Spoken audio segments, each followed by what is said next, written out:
I call out a woman. I pray this devil die and get every evil thing the Lord got to give. And listen, I know you look at us in the state we in right now. Come here, Charlotte. Come here, Charlotte. I know you look at us in the state we in right now. Black people on drugs, and we suffering and dying. And I know it seems like you can do whatever you want to this people. I know it seems like this, but the time for glorifying yourself is soon at an end.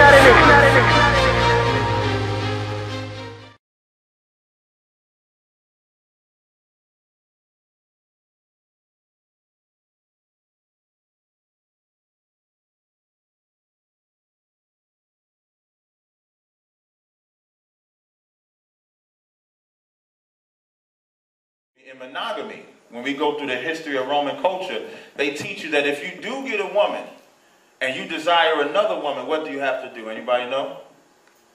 If you're with one woman already and then you have an interest in another woman, in this society, what would you have to do to be with the other woman? Leave your first one. You would have to leave the first woman, because you can't be with two women, because what we're going to find out is why that is. And I'll show you. But the Bible says something different. You got, give me Exodus 21 and 10. You got to read it. Exodus chapter 21 verse 10. If he take him another wife, her food, her raiment, and her duty of marriage shall not be diminished. Now, it says if he take him another wife, her duty and her raiment shall he not diminish. Now, what does that teach you right there? First of all, that teach you that there's a structure or order if you get another wife. Because the first thing it says was, if he take him another wife. So why does the Christian church, or why does America, and the reason why I focus more on America or the so-called white man, which is what we're fighting against. You gonna say something? Okay. The reason why I say so-called white man or America is because even if you take it off of Israel, if you take it off of the Bible, more than one, being monogamous is only a white man's culture. You won't find that in no African culture, no Arab culture, Chinese or Japanese or East Indian. No one has a culture where a man can only have one woman. It's only a white man's culture, and we'll find out why. So now when it says if he take him another wife, her food, her raiment, and her duty of marriage shall not diminish, what that's talking about is the first woman. So when to break it down, when it says here, if he take him another wife, you see how it has the clothing? Her food, her raiment, and her duty of marriage shall he not diminish is not talking about the new wife. It's talking about the first wife, or the second wife, or the third wife. If you got 5 and you getting the 6th one, the duty and raiment of them other 5 does not diminish just because you got the new one. And what it's telling you is, basically, don't be ashamed to take on both of them. Don't be ashamed to take on the responsibility of the duty, raiment, and marriage. Don't diminish it just because you get another woman. If anybody knows you take on another woman, that relieves pressure off of not only you, it relieves pressure off the first woman too. Because now she got a second helpmeet. The scriptures say that a woman is a helpmeet to the man. So that's what it's about. That's why it says that. Then we got Leviticus 20 and 10. You got that? All right, that's why I got them reading. Go ahead. Make sure you mark that time too. All right, go ahead and read it. Leviticus chapter 20, verse 10. And the man that committeth adultery with another man's wife. Why is this important? Read the rest of it. Even he that committeth adultery with his neighbor's wife. The adulterer and the adulteress shall surely be put to death. Now, why is this important? Because what do they teach you adultery is today? Adultery is whether you male or female. If you sleep with somebody else, it's adultery. But the Bible clearly states, if a man commit adultery with another man's wife, not if a man get a woman that's single that does not have a man. It's only if that when in Israelite school UPK, they used to tell me, and I tell other brothers, when you meet a sister, the first thing you got to say is, do you have a husband? I usually dumb it down even further. You got to say, like, do you got a homie, lover, friend? Do you got a side piece? Do you got a fuck buddy? Excuse my language. Like, you got to dumb it down like that, because women don't look at the man over every culture in the planet. Because when we live by these laws, a woman should learn that when she lays with that one man, that should be the last man that she lays with. Now, what would that teach her? Because in this society, when are you married in this society? You're married in this society when you go to the white man's court, get a certificate of paper, and marry him. That's when you're married. So all the 25 or 30 other men or women that you slept with, you're not married to them. But that's contrary to the Bible. Now imagine if women were brought up, like the young sisters that we got, the young daughters that we got. Imagine if they was brought up in a culture where they knew the man that I sleep with is the last man that I'm going to sleep with. They're going to think twice about the cat at the job that just got a nice smile and I want to sleep with him. Or the cat at the club that I got drunk with, so I'm going to sleep with him. They don't think twice about who they sleep with because they know it's forever. For that brother, he won't sleep with any old scallywag. Who want their name tied to some scallywag? Right. You know, who want their name tied to the broad down the street that slept with 10 other brothers? You don't want your name tied to that. So it brings about an order. And the only way you're going to have order is if you have law, which is what Leviticus is talking about. Read Deuteronomy 17 and 17. Deuteronomy chapter 17, verse 17. Neither shall he multiply wives to himself, that his heart turn not away. Keep reading.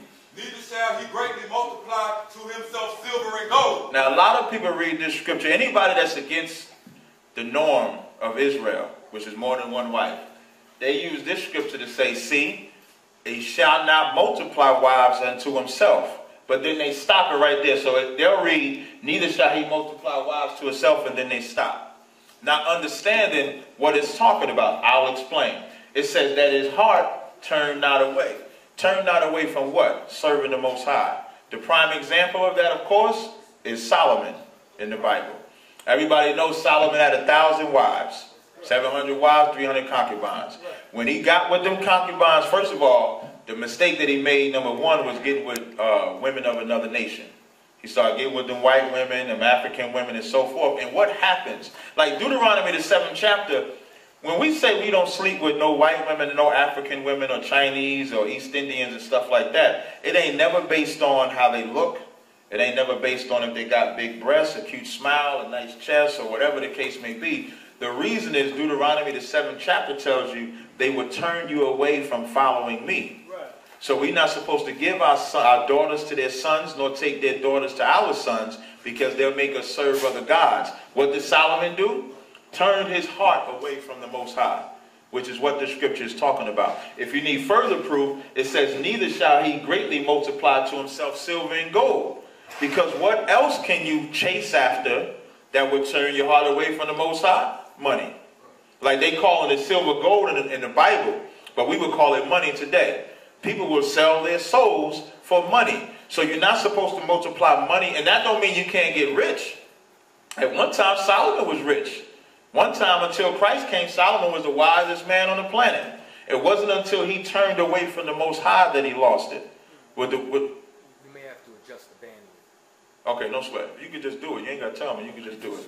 No sweat. So now, he had all the wives that he wanted. It was only a problem when he let them turn his heart away from the Most High. And that's the most important. Another example of this, if you read Ezekiel, the 25th chapter, Ezekiel had one wife. And Ezekiel let that one wife be more close to his heart than the Most High. And and the Most High gave Ezekiel's wife a stroke. That's in Ezekiel, the 25th chapter. Anybody want to read it? Because he let that turn his heart away. If y'all don't know where that's at, we'll get it for y'all at the end of the jump. Give me Matthew 25. And again, this is like a walking session, so to speak. So we'll get into the subjects of how a woman shares her man. But like any lecture, and anybody knows the way I teach, I have to show you everything. So I have to show you what the Bible teaches on polygamy or monogamy, either one, and then so we'll walk it. So give me Matthew 25, because they say that Christ is, well, okay, no sweat. Christ is the greatest prophet that ever lived, the greatest man that ever lived. So now if Christ said that a man can have more than one wife, then of course it should be case closed. So let's find out. You got Matthew 25. I want to read that, please. Matthew chapter 25, verse 1. Then shall the kingdom of heaven be what? like... Bring it back. Okay. Matthew chapter 25, verse 1. Then shall the kingdom of heaven be like unto 10 virgins. Now, Christ is giving a parable where he's comparing the kingdom of heaven, which all of us want to go to heaven, but you don't die and go to heaven. For those that need to know, you don't die and go to heaven. You don't die and go to no hell with no pitchfork and no nonsense like that. Our rulership will be on this planet. Just like the white man got to rule here, we should be allowed to rule too. and put him in chains as well. So now it says the kingdom of heaven shall be likened unto 10 virgins. Go ahead. Which took their lamps and went forth to meet the bridegroom. Now they went forth to meet the bridegroom, meaning the husband. So now if having more than one wife was against the law, was against the scriptures, why would Christ use a parable of 10 virgins going to meet their husband? And what do they have to have? They have to have their lamps. What do you need for your lamps? Read on. And the 5 of them were wise, and 5 were foolish. And 5 were wise, 5 were foolish. Keep going. They that were foolish took their lamps and took no oil with them. Read the rest.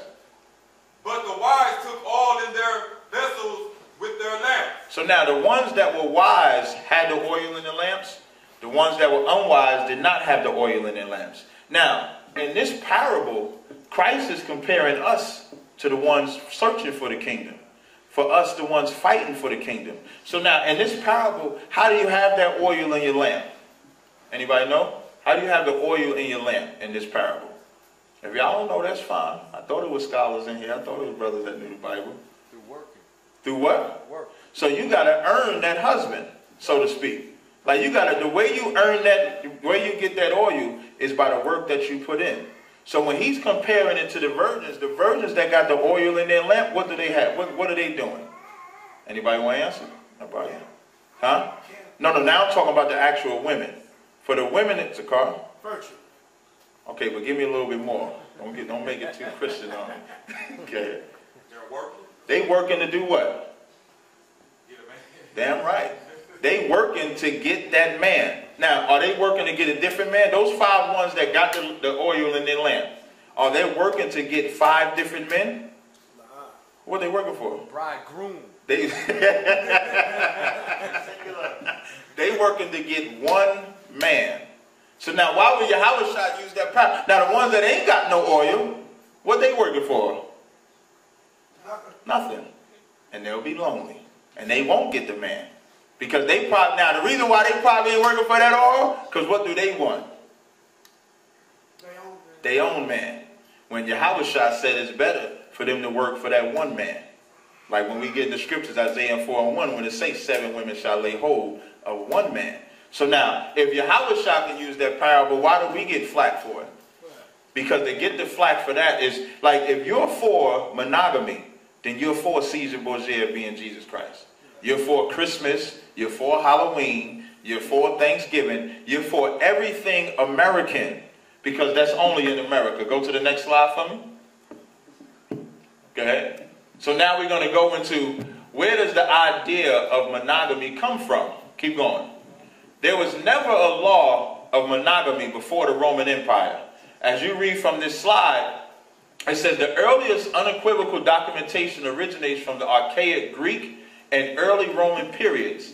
Thus, even though the Greeks and Romans need not have been the first cultures, meaning they don't have no proof that there's a culture before them, which is going to say, it says they need not have been the first cultures to prescribe to monogamy.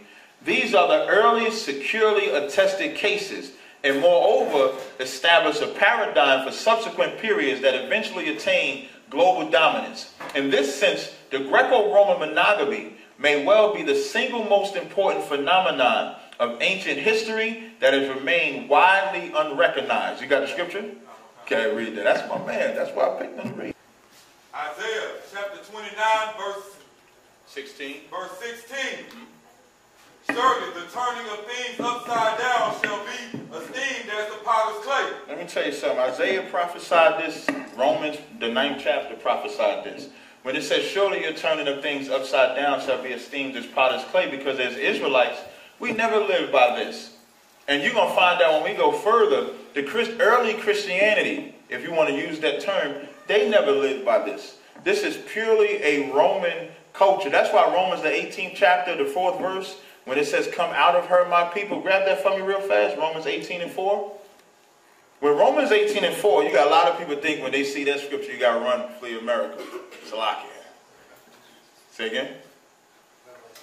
Revelation, what I said? Oh, Salakia. Revelations 18:4, my bad. I don't think it's an 18 in Romans, right? He about to cut me on the camera. They like, it's a lot.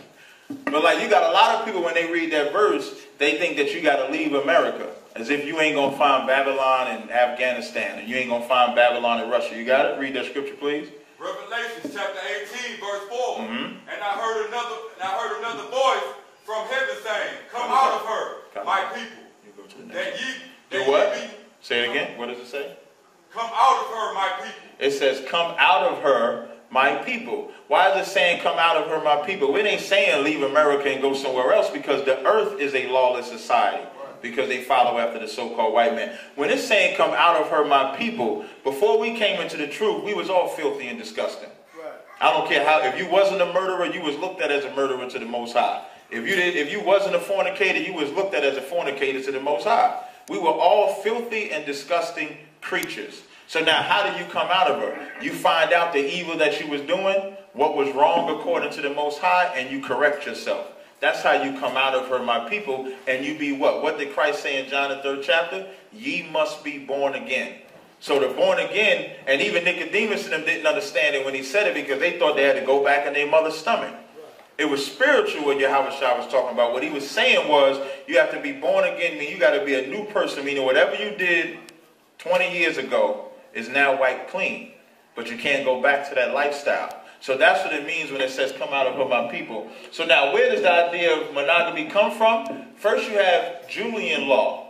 Because remember, I brought out earlier, I asked the question. I said, if a man is with a woman and he desires another woman, what does he have to do? In America, you have to get rid of the first woman. That's the only way to get recognized. The reason why? Marriage in ancient Rome was strictly a monogamous institution. A Roman citizen by law could have only one spouse at a time.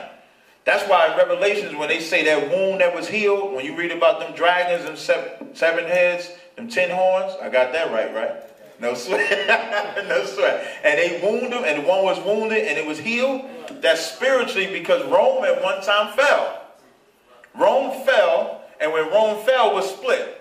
So now, who resurrected Rome? The so-called white man in America. So now, that's why it's saying it's strictly a monogamous institution. A Roman citizen, by law, could only have one spouse at a time. This practice of monogamy distinguished the Greeks and Romans from other ancient civilizations in which elite males, like myself, like the other men in here, Salaki, which elite males typically had multiple wives. Because when it's saying elite males, any man that does something great is going to attract what? Women. It's natural. When King David got the kingdom, one of my favorite scriptures, when King David got the kingdom, he danced so hard that they saw his specialties. Right. And when his wife saw that, why did she get mad? Because she knew that those women that he danced for was going to want him. Right. Because he conquered, which is what America is about. America is about keeping the conqueror home. Right. If they enforce that a man can only have one woman, what is he going to do? Stay home when he's supposed to be out conquering. How are we going to be out on the streets if the woman on our back all day talking about you can't go outside, you can't do this, what time you going in the house, you're supposed to be in the house this time. You can't do that. So that's why it says the elite males typically have multiple wives. It said Greco-Roman monogamy may have arisen from egalitarianism. I had to study that word, not study the definition, but just study pronouncing it so I didn't mess it up when I read it. Egalitarianism of the Democratic and Republican political systems, which lets you know America is built just like Rome. Even when they call it Capitol Hill, that's from the hills of Rome. It's the same exact thing. And the egalitarianism is to give people the sense of equality. When if y'all know anything about the history of America, there ain't no such thing as equality. It's the mighty rule, the poor suffer. It just so happened we always the poor. We never get to become mighty. We never get to become great. So now even in a marriage, when you get married with that piece of paper, do y'all understand the power that it takes, first of all, from the man, but even also to an extent from the woman? And this is what I mean. It takes away the power from the man, because now that you got that certificate of paper, if that woman wants to divorce you, does she have to get your permission? No. She can go right down, file the papers, and say, I want a divorce. Now, she may have to get you to sign the paper, But as far as going to get the paperwork started to be divorced from you, she don't even have to get your permission. That takes away the power from the man. Even from a woman to a certain extent, if if the husband wants to get separated from her, she ain't got no say-so in it either. When the Bible says, Romans the 7th chapter says that a woman is bound to her man as long as he lives. Meaning as long as that man is alive, you bound to that woman. Which is what trumps, which is why the Bible trumps everything else. I'm going to keep reading. Okay, you got the scripture in the Apocrypha? Ecclesiasticus 26 and 24. I'll keep reading down. It says, however, monogamy per se does not play a role in early Christian writings. Meaning, like y'all know how we be on the streets and we talk about Christ is black. I'm pretty sure everybody see us on the YouTube and see how we got a breakdown about Christ is black. Do you think that they put that in the Bible so that thousands of years later we could do a breakdown on Christ being black? No. That ain't why they did it. Do you know why we got to teach it? Because they got an image of a white boy being that. Do you think that the reason why I'm saying that monogamy does not play a role in early Christianity writings? Because do you think that they had to give a breakdown on the streets? Like after Yahweh died, and now the disciples is out teaching, they got to give a breakdown on a man can have more than one wife? No. Why do we got to do it now? Because we have to fight against the principalities of this place. Because we got to fight against what's going on in the world today. That's the only reason we have to do this breakdown. It's damn near a waste of time. So now you got the scripture from me. Read there, please. Ecclesiasticus chapter 36, verse 24. He that getteth a wife beginneth a possession. Beginneth what? A possession. When it says, when you possess something, you own it. And the reason why it says, he that getteth a wife beginneth a possession, because who did that wife belong to before you got her? Her daddy. Like I got two girls. I own both of them. Right. Before they go to anybody else, that man got to come and see me. Right. Because he's taken away my possession. And once I give that possession, now he owns my daughter. So when you get a wife, you own her. But if you go with the Roman way, America owns your wife. America dictates what your wife can do to you and what you can do to her. Because what happens in divorce, which we're going to pull out the numbers on divorce, what happens in divorcing? You got child support. You can't do nothing. You can't get no help. A black woman can't get no help without child support playing a role. You want to get a job, you go fill out a job. Oh, you want child support on your man? That's all they want to do. And that's the tactics that they use. That's why it's important to understand when you get a wife, you get a possession. And if I could sidebar, that's for men not to abuse their women or to even abuse your power. Because every man ain't fit for more than one wife. Every man ain't fit for one wife. The scriptures say to have no wife is the best. But if you must marry, then get you a wife. So this ain't, again, this lecture is not to encourage men to get more than one wife. It's to encourage women to accept their role and for men to accept their role. One is to be responsible. One is to be submissive. They go hand in hand. All right? Read the rest of it. A help like unto himself. And that's why it says a help like unto himself. If we're out conquering, who's taking care of the household? The woman is taking care of the household. And I'll show you, because then we're going to get into the finance, because a lot of people like to say, well, you got to be able to afford all the women. We'll go into that. We'll go into that too. So now it says, however, monogamy per se does not play a central role in early Christian writings. And the fact that Augustus, a Roman ruler, a Roman empire, labeled it a Roman custom indicates that Christianity may simply have appropriated it as an element of mainstream Greco-Roman culture. And what is that saying? Whatever the white man pushed is what Christianity started pushing. Right. Even in your voting, why did people vote for Obama? Because the white man told you to. Nobody knew that nigga was. I'm saying nigga, but he ain't a nigga. You know, you understand? Right. That he's a Hamite. He's African. But y'all ain't nobody know who Obama was if it wasn't for the propaganda that was pushed. The only reason y'all gonna have a Thanksgiving, only reason y'all gonna eat turkey on the last Thursday in November is because the white man told you. Right. That's the only reason you're gonna do it. And you can thank the Christian church for that. The only reason that we want to follow a monogamous lifestyle is because the Christian church adopted it from the so-called white man, just like they adopted Caesar Borgia, just like they adopted molesting little boys, just like they adopted everything. And that's why when you pull out this statistics, I did a lecture in February called Did Integration Kill Eric Gardner? And when I was doing the research for this with Tazaryach, we said this was better. Even Zakar said the same thing. Because the information just needs to come out. You got the scripture for me, Revelations? Read that for me, please. Revelations chapter 13, verse 11. And I beheld another beast coming up out of the earth. And he had two horns like a lamb. And he spake as a dragon. That's America today. When you look at Caesar Borgia, like people, like sometimes they put horns on them or something like that. Or when you look at that image of who they say Jesus Christ is, how does that make you feel? Don't think about it from the truth perspective. Think about it when you was in the world. When you saw that image, you would think about all the crimes and everything that the white man did. But then when you saw that image, it was so innocent. He could never do nothing to nobody. So now it would force you to forgive him. But it says when he spoke as a dragon. When we say you shouldn't love the white man, and people always come to us all the time and say, no, we got to forgive him, we got to love him, we got to love him. When I ask them, why should we love the white man? I've yet to get a viable answer. Because even when black people, the biggest Uncle Tom Coon sellout, when you ask for reasons why, it's never going to be for something that they actually did. It's always going to be for us just have to forgive because that's what we should. Because God is all love. And God is not all love. God has all emotions. Read the next verse. And he exercises all the power of the first beast before him. When it says he exercises all the power of the first beast, it's talking about how the so-called white man or America pushes the power of the first beast, which is Rome. Which is why which is why we read up here how of the Democratic and Republican political systems. What runs America? The Democratic and Republican political systems. Just a sidebar second, that cat Putin in Russia, y'all need to give him a man. I wanted to have a drink when he dropped them bombs.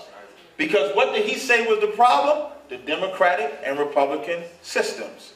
And even that's scriptural about the Russians doing what they're doing. Keep going. And causes the earth and them which dwelleth therein to worship the first beast. That's why we follow monogamy. Because we worship the white man. If you don't worship the white man, you should not have a problem with your man having another woman. Period. Right. Now, if you do worship the white man, you do have a problem with it. Because it said, read that part again. And causeth the earth and them which dwell therein to worship the first beast. Go ahead. Whose deadly wound was healed. That's what you follow when you follow after monogamy. You follow any of the philosophies of America, you're following all the way back to Rome. And if I could sidebar, the reason why the Romans came up with monogamy, if you know anything about Romulus, where Rome comes from, who Rome was named after, you know that him and his army was raping. They raped the Sabians. And they made a deal with the Sabians that we would only take this one woman, and we wouldn't take away her authority, or we wouldn't take away her promise, and she would be a great wife. That's where they started it from. All you got to do is just look that up. Give me the next slide. Now, this is where does monogamy come from? Continue. This word here is a little blurry, but it's consortium. Now, what makes consortium, remember I brought out earlier that when a man hides his wife or his second woman, like I'll use my mom for an example. She found out she had a sister. The sister was 28 years old. That's due to this term here, consortium. Consortium is a word used for the sharing of property. Usually used in a technical sense for the property held by heirs, but could also be used in the context of marriage. In order for the union of a man and woman to be legitimate, there need to be a recorded consent legally. Meaning, in order for your marriage, like you've been with your woman, like I got an aunt and uncle was together for 10 years. When he died, because he never divorced his first wife, she had rights and privileges of everything according to this here. Even though they had been split up for over 25 years, they was not together. But because they never had that bill of divorce paperwork from the so-called white man, she had all rights and privileges to everything that he had because of this bill. Because it's damn near like you be with your woman 10 years, you done slept with her, you got 4 or 5 kids, then it be bugging me out, they get married then. Like you ever be with, oh, maybe y'all don't know nothing like this. You be with a woman, I know a brother, I got a brother of mine, was with his woman for 8 years, and then decided to put a ring on her finger, and didn't consider that his wife until he got the certificate of marriage. When the scriptures say, if you entice a maid and lay with her, that's your wife. That's what it says. It don't say nothing but. So now I'm going to read on. It says legitimacy. This is very important. Legitimacy in Western common law is the status of a child born to parents who are legally married to each other. Now, that's why I also said earlier, in the hood, we call them bastards. They said, man, you's a bastard. Because why? If your parents wasn't married according to consortium, then you wasn't considered a legitimate child. I'm going to read the rest of it for you. It says, and a child conceived before the parents obtained a legal divorce. Meaning, if you was legally married and y'all had a kid before y'all had a divorce, then it was still considered a legitimate child. But let's say if you got divorced and then you make up or get back together, then and have a kid after that, then it wouldn't be considered. So now it says, conversely, illegitimacy or bastardy is the status of a child born outside of marriage. It said the consequences of legitimacy have pertained mainly to a child's right of inheritance to the putative father's estate and the child's right to bear the father's surname or like. Meaning, if that child was not born when the parents were legally married according to America, you couldn't even have his last name. You couldn't even have my kids got my last name. They all have my last name. But not if I do it this way. Not if I do it according to the so-called white man. So we got to think about what we're saying when we want to push monogamy. We were having a ghetto, you couldn't have the last name of the child. And thank you for bearing with me too, especially those online. You couldn't have the last name of the father.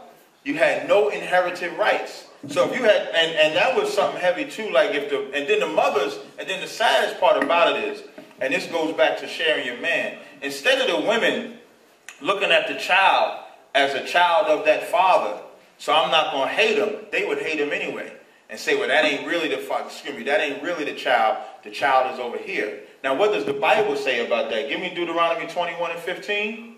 Read that. If a man has 2 wives. How many? 2 wives. If a man have 2 wives, again, the Bible is not against polygamy, if you want to use that term.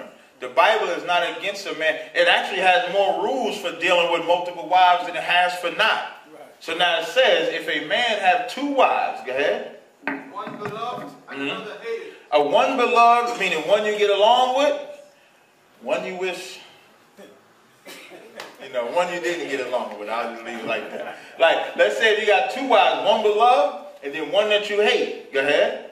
And they have borne him children. And you born them children. So now, in consortium or in America, they're only legitimate if you have a piece of paper. It's damn near like your life is just based on the white man. It's like he's your daddy. So now it's only legitimate if they're in the legally married paper. Now the Bible says if you born him children, read. Both the beloved and the hated. Both the beloved and the hated. Meaning it don't matter if you have children from both of them. The beloved or the hated. Go ahead. And if the firstborn son be hers that was hated. Now you got kids by both of them. But if the firstborn son, which everybody knows the firstborn son is the one that inherits the rights. If the firstborn son is by the one that you hate, read.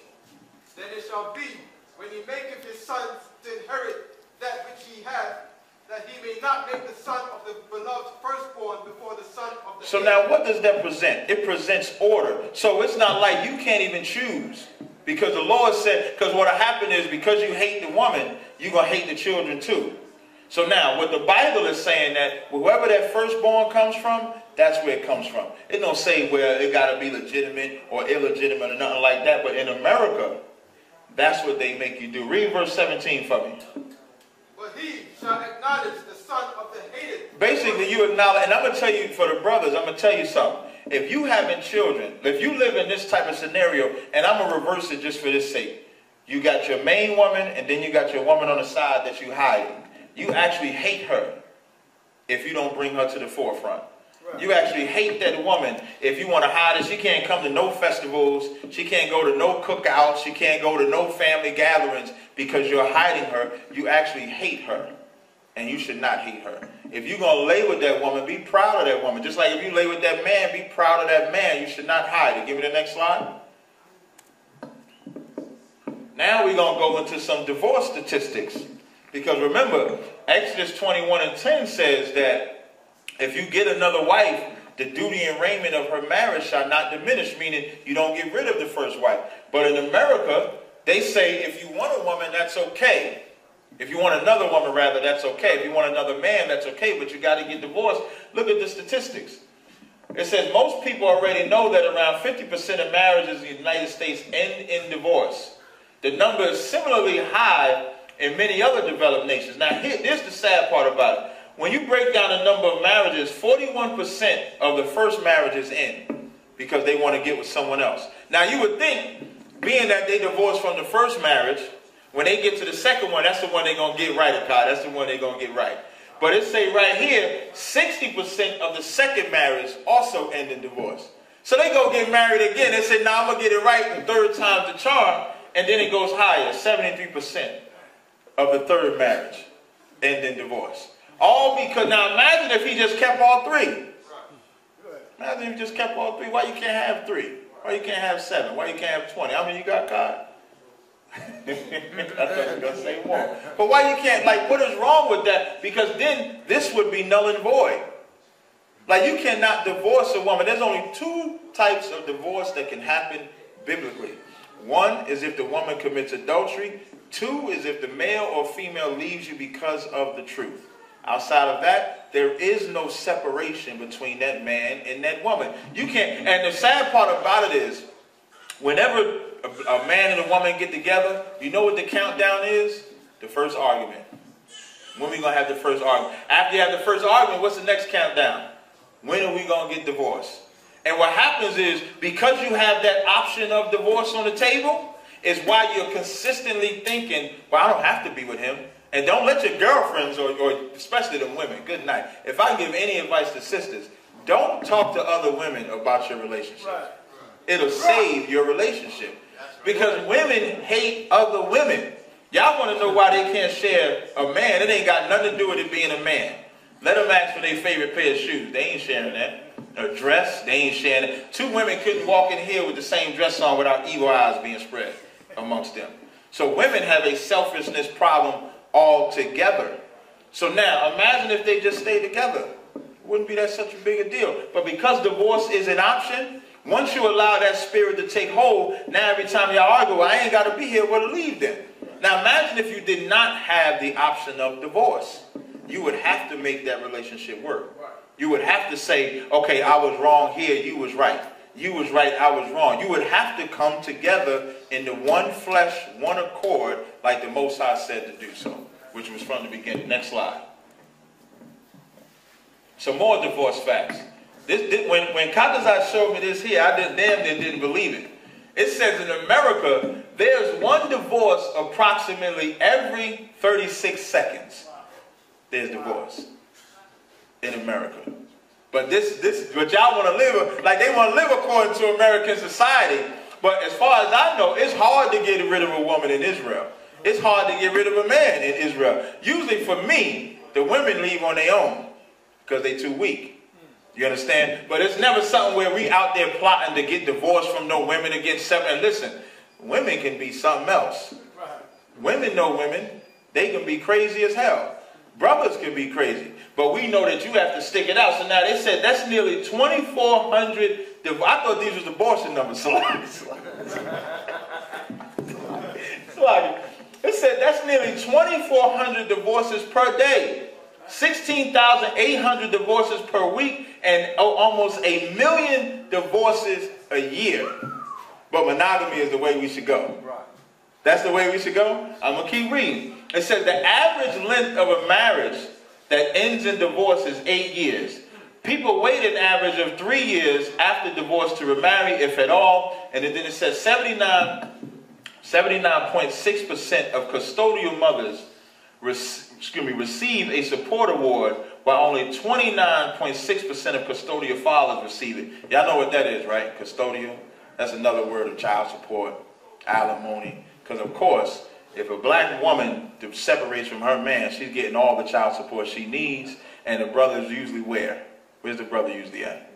In jail, without no bail. You got to know the fat boy. You got to be a little older to know that.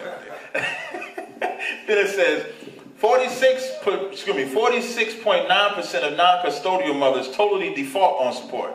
Meaning when the woman do have to do support, she don't even pay the child support. She don't even pay, but they never talk about that. Then it says, oh, give me 1 Corinthians 6:1. And the problem with this, all of these statistics that we brought up, if you got counsel from the Israelite School of UPK, your divorces probably would never even happen. Right. Period. Right. If you got counsel on anything, well, it could be, now we're on the subject of marriage. If you got counsel from the Israelite School of UPK, your marriage would not end unless you just reject counsel. Right. Like the scriptures say, seek counsel and repent not. Right. Meaning when you go to the men of the Lord to get counsel and they tell you what to do, don't turn from it. Right. I've gotten counsel that I'm like, you sure it's general? You sure that's the way? Right. That it's I've given counsel. Right. Where the brother that I've given counsel to looking at me like, I don't know. I don't know if I should do it. But then the counsel always come back right. Because men of the Lord know exactly what they're doing. You wouldn't have these numbers. You wouldn't have these numbers as high. You got a scripture for me? Read. Dare any of you, having a matter against another, go to law before the unjust, and not before the saint. This is very important. It says, does anybody have a matter against another? And you go to the law of the unjust. The unjust is anytime you take your brother to court, that's the unjust. And when I'm saying court, I'm talking about America's court system. Because America's court system is not in the business of helping neither black people, neither the black woman or the black man. It's totally designed to keep them at odds, to keep them in confusion, to damn near break the black man where he's begging the woman to drop the child support because he can't even get it. They just had a story, brother working at McDonald's, they took all his child support, he shot the woman. Right. Now, what reason do you got to take this whole paycheck? It's damn near like you can't even live. That's what it's like going to the unjust. And it says, and before the saints. And you can only be a saint if you're an Israelite. Psalms 50 and 5 tell you, we made the sacrifice with blood before the Most High. So you can only be a saint if you're an Israelite. Give me the next slide. Now we're going to get into some good stuff here. Read that scripture, 1 Corinthians 6:9. Remember, we was talking about, I showed y'all the video of the Christians fighting in the church. We gave y'all the history of monogamy, how that's a Roman culture, and the Christian church just adopted it. So now, with the Christian church adopting monogamy, they should be able to keep that. They don't have to hide. They don't have to be sneaky or do anything else. We're going to find out. Read the scripture here, please. 1 Corinthians 6:9. Know ye not that the unrighteous shall not inherit the kingdom of God? And this is a true statement. It is unrighteous to commit adultery. It is unrighteous to be a murderer. It's unrighteous to be a homosexual, a drug dealer, an idolater, any of these things. Am I cutting it? I'm reading the scripture, ain't I? It's like, read the rest of the scripture. Be not deceived. Neither fornicators. Fornicators. Because that, one second. Fornicators is what they say anybody that has outside sex. Of course, outside sex to them is anything outside of that piece of paper. Right. Meaning if you sleeping with somebody and their name ain't on that paper, to the earth you're a fornicator. But to the Bible, a fornicator is any unlawful sex. Whether you are homosexual, whether you are lesbian, or whether you're sleeping with another man's woman, it's all fornication. Being that it's all black people in here, I ain't got to say bestiality. That's a white man thing. Right. I don't think too many people sleeping with no animals. Keep going. No idolaters. Idolaters, go ahead. No adulterers. Go ahead. No effeminates. And everything that I just said earlier. And it also says no abusers of themselves or mankind. Abusing yourself or mankind is what happens in them Christian churches when they abuse them boys. Right. How do you know it's abuse? Everybody applauds Eddie Long today. Nobody talks about them kids that killed themselves behind what Eddie Long did to them. Right. That's abusing yourself with mankind. Give me the next slide. Now, Pornography is a method that marriage women and men will actually use because they consider that not cheating. If you watch porn, you're a homosexual. I'm going to tell you that straight up. And just if I could sidebar, I did a radio show. We got a radio show every Thursday. Every Thursday at midnight on 101.5 FM. We got a live radio show. And I did a 2-hour show, right? About 2 hours, right, Tazaryach? I did a 2-hour show on Immaculate Conception and Our Fallen Angels Real. And then at the end of the show, somebody had brought up pornography or some kind of way. The pornography aspect came up. And I said to them, just like I said now, if you watch porn, you're a homosexual, male or female. When I say homosexual, I'm talking about men and women. If you're a woman laying with a woman, you're a homosexual too. Like in that scripture when it say mankind shall not lay with mankind as womankind, that mankind is women too.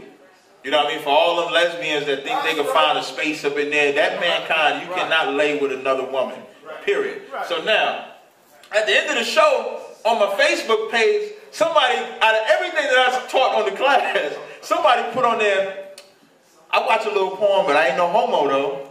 He's a homo. When you watch pornography, which we're going to get into the statistics of this Christian church, when you watch pornography as a man, you are watching another man's rod. And you're watching another man pounded. That's bestiality, really. The scriptures say we creatures, right? Don't the scripture call us creatures? Don't we call the white man a beast? Right. White man ain't the only beast.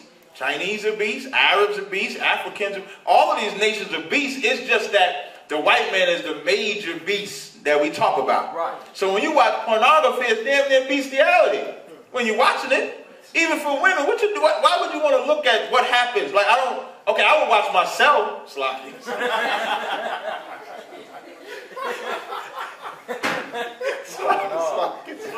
But I wouldn't watch no damn pornography. But now the church members, Christians don't watch no porn. They don't watch no porn. According to data taken from internet users who took part in a general social survey for the year 2000, regular church attendees are 26% less likely to look at porn than non-attenders. But those self-identified as fundamentalists are 91% more likely to look at porn. In 2003, 34% of female readers of today's Christian Women online newsletter admitted to intentionally accessing internet porn. 64% of the self-identified Christian men and 15% of self-identified Christian women view pornography at least once a month, compared to 65% of non-Christian men and 30% of non-Christian women. So the differential between the Christian men is 1%, 64% to 65%. And the women is double. Now it says 37% of Christian men and 7% of Christian women view pornography at least 7 times a week. You know why they're looking at their porn, the men? Because they desire another woman.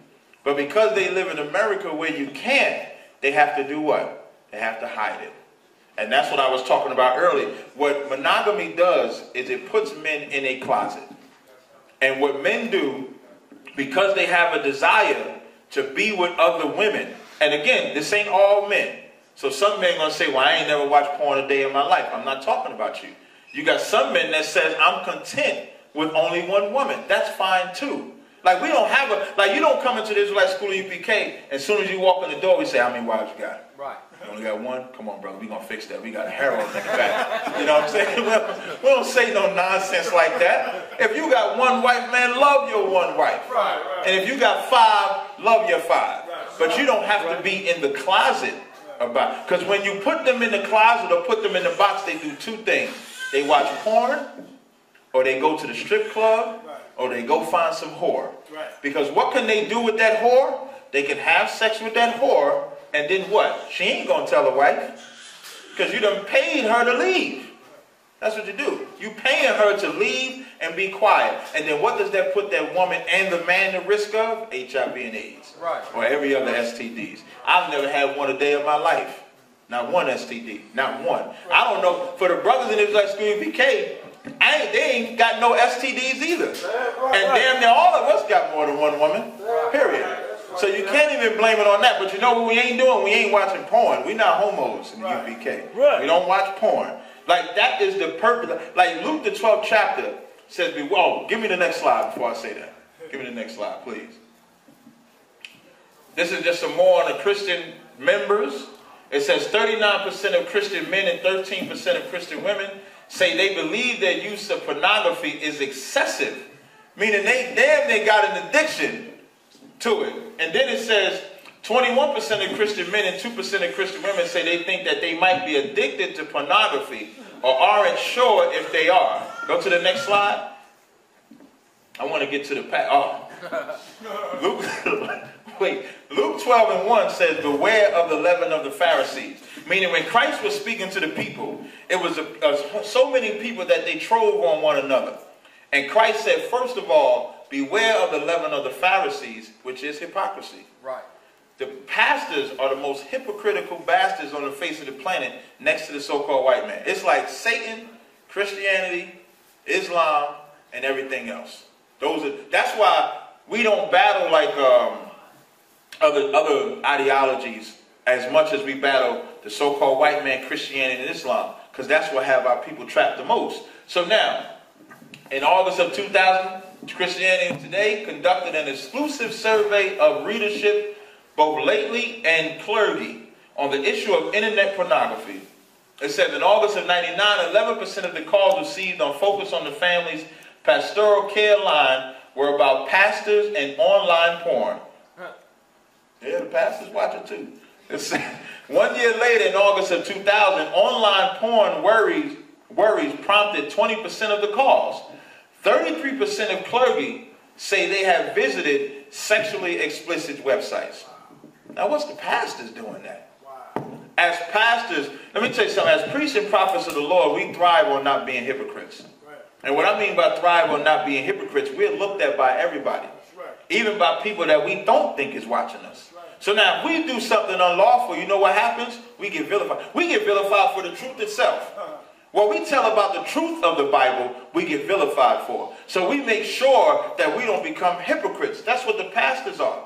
The same ones that's telling you to be monogamous. Now, the pastors want more than one woman too. That's all it's really about. And the pastor should be allowed to have more than one woman. But because he subjects himself under the so-called white man, under Christianity, is why he has to hide as well. He got to hide it also. It says of those who have visited sexually explicit websites, 53% say they have visited the sites a few times in the past year. 18% say they visited explicit websites between a couple of times a month and more than twice a week.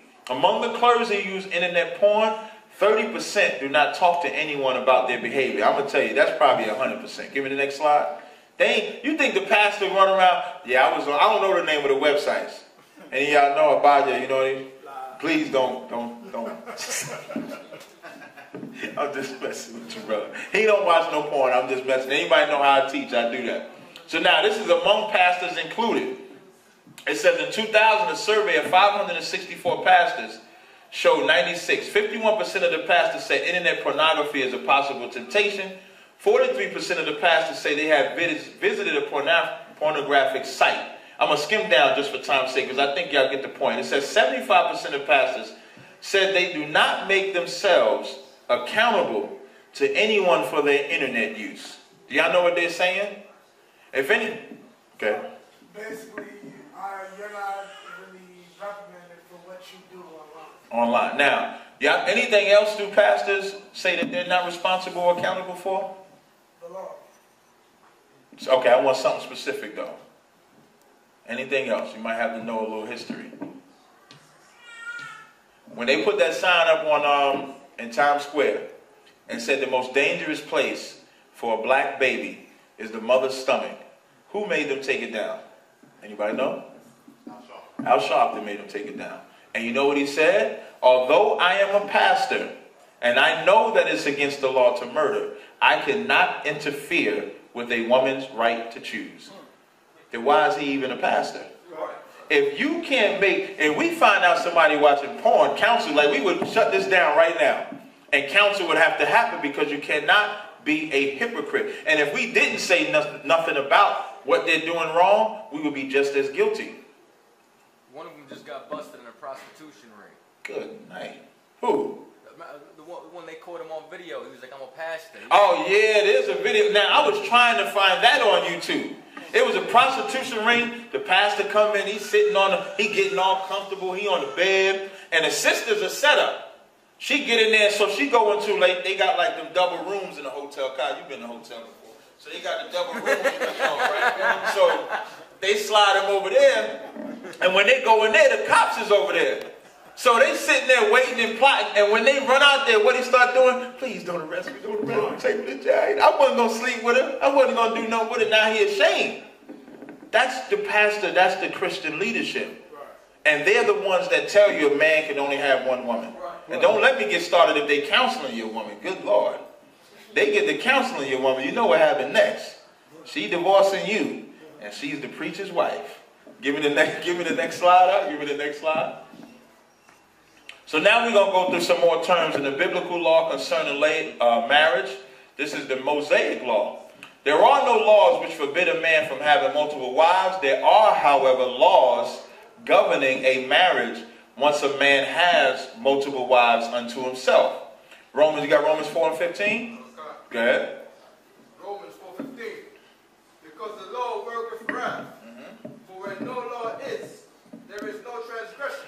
What that means when it says where there's no law is there's no transgression. There's over 613 commandments. Ain't not one of them said a man can't have more than one woman. So don't try to put that law on me or vilify me if I decide to have one. And that's what happens. That's what makes brothers, like the saddest part about it, and even women, a woman, because she has a desire to that man, and I big up the sisters that understand this, there's some women that understand that you can share a man. And in the world, because they're willing to share that man, they'll hide themselves too. And you're not supposed to hide yourself just because that man, just because you have a desire for that man. You should be able to say, that's my man, I'm his wife, and that's it. So you shouldn't put that law on him. That's what it's saying, where there's no law, there's no transgression. Now I'm going to keep reading. Drop down. You got the next verse, Exodus 22 and 16? Exodus 22:16. And if a man entice a maid, and is not betrothed, and lie with her, he shall surely endow her to be his wife. That shows you that sex is marriage. That's why I brought up earlier, if we lived in a society according to the Bible, we would treat sex as serious as it's supposed to be. The most important thing that any man or woman can give of themselves is themselves. So you shouldn't let a man go inside of you if you don't want that man to rule you, to be submissive to that man, and to be under him for the rest of your life. That's the decision that needs to be made. For the brothers, you shouldn't go inside that woman unless you're willing to be her authority, unless you're willing to guide her, protect her, do the things that a husband are supposed to do. You should not go inside of that woman. And then once you do, you got to go talk to the father. There's two ways. You can either talk to the father beforehand, or if you entice the woman and have sex with her, you still have to go to the father because that's his possession. Read the next one. You got Genesis 29. Genesis 29, verse 20. And this is just examples that sex is marriage. Read. And Jacob served 7 years for Rachel, and they seemed unto him but a few days. If I could sidebar, Rachel must have been bad as shit. Right. If he served LeBron for 7 years, and to him it was only a few days, she must have been bad. 14 total. And really, he served 4. Now feel that for a second. I'm going to sidebar this for a second. Now, you lay with her 7 years. You worked for LeBron 7 years. When it's time to get Rachel, he sneak in Leah. Rachel's so bad, you like, I'll still work the other 7 years. You know what I mean? That must have been a bad Jones. Keep reading. And they seemed unto him but a few days. For the love he had to her. Go to 21. And Jacob said unto Laban, give me my wife, for my days are fulfilled. So now after he worked them 7 years, he then said, give me my wife. Now, when he's saying, give me my wife, just so you can understand how black people talk, it wasn't his wife that he consummated with her. It's just his wife because they were courting so long, and he knew that the reason why he was laboring was so that she would belong to him. Right. Everybody understand? It's like saying wifey. You know, like in the hood, they say wifey, even though they ain't really married according to them anyway. They just wife's a similar thing. Keep reading. For my days are fulfilled. Drop down to 25. And it comes to pass. So now after he asked for the wife, and this is another thing, the big misconception. You don't have to, you know how they go down to that church? There ain't no verse in the Bible that they read in marriage. There's not one. Like when you go in front of a pastor for that marriage, where they got the husband and the wife standing there, and they're reading, it's all man-made. There's not one verse that they're reading that's governing that ceremony. That ceremony is governed by whatever pastor such and such made up. Those vows ain't nowhere in the Bible. Nowhere. It's not required that you got to have this big old ceremony. Half the women can't wear white in 2015 anyway. Right. So I'm just messing. It's true though. But you don't have to put on that big dress and then the father got to give away and everybody got to come down there and look at you. Now, if you want to have a party, that's fine. When Jacob worked them 7 years, they had a party. Jacob got drunk, and read 25. And it came to pass that in the morning, behold, it was Leah. Jacob thought he was hitting Rachel, but Laban snuck Leah up in there. Now, once he lay with Leah, Leah became his wife, because that's what consummates marriage. Even now, with all the stuff we bringing up about monogamous and where it all comes from, if you don't lay with that woman in American society, you're not legally married. Because sex is what consummates that union. If you don't have sex, you're not married. Which tells you that they know that sex is marriage, but they're still making you. It's damn near like, whereas we're supposed to go to the father to get permission to sleep with that woman, you get that paper, you're saying that you're going to the white man to get permission to take ownership of your woman, is what you're doing. If I may, yeah, go ahead. If you get a divorce, the woman can't start collecting those payments of child support or alimony until a year after the last time y'all had sex. Good night. Go to the next slide for me, please. Now, I believe we brought these out, so it's kind of like a rehash. We can go to the next slide after that. And what these are is Deuteronomy 21 and 15, which we brought out, which talks about if you have 2 wives and one hate with the son. Exodus 21 and 10, if you take on another wife, the first wife does not diminish. And the reason why we're rehashing this is because this is how you live according to a right culture. According to a right culture, you get you another woman, you don't put the other woman away. What does she do? That's damn near like saying you only got with the second woman because of something the first woman did. I've never gotten another wife based on, you did so evil to me, I'm going to get another woman to replace you. No. Now, she can still be doing evil to you, but you have to stay with her. You cannot get rid of her. Give me the next slide. Okay, now, another thing we deal with is they say, well, I don't disagree that a man can have more than one wife in the biblical times. But those was ancient times, and they had to do it because they was either a small nation or they could afford it or they could do everything. So this section here is more than one wife or polygamy allowed at this time. Give me Exodus 1 and 11. Everybody knows the Exodus story, I'm pretty sure, when the children of Israel was enslaved by the Egyptians. I want to read these 2 verses to help you understand something. Read. Therefore, they did set over their taskmasters to afflict them with their burdens.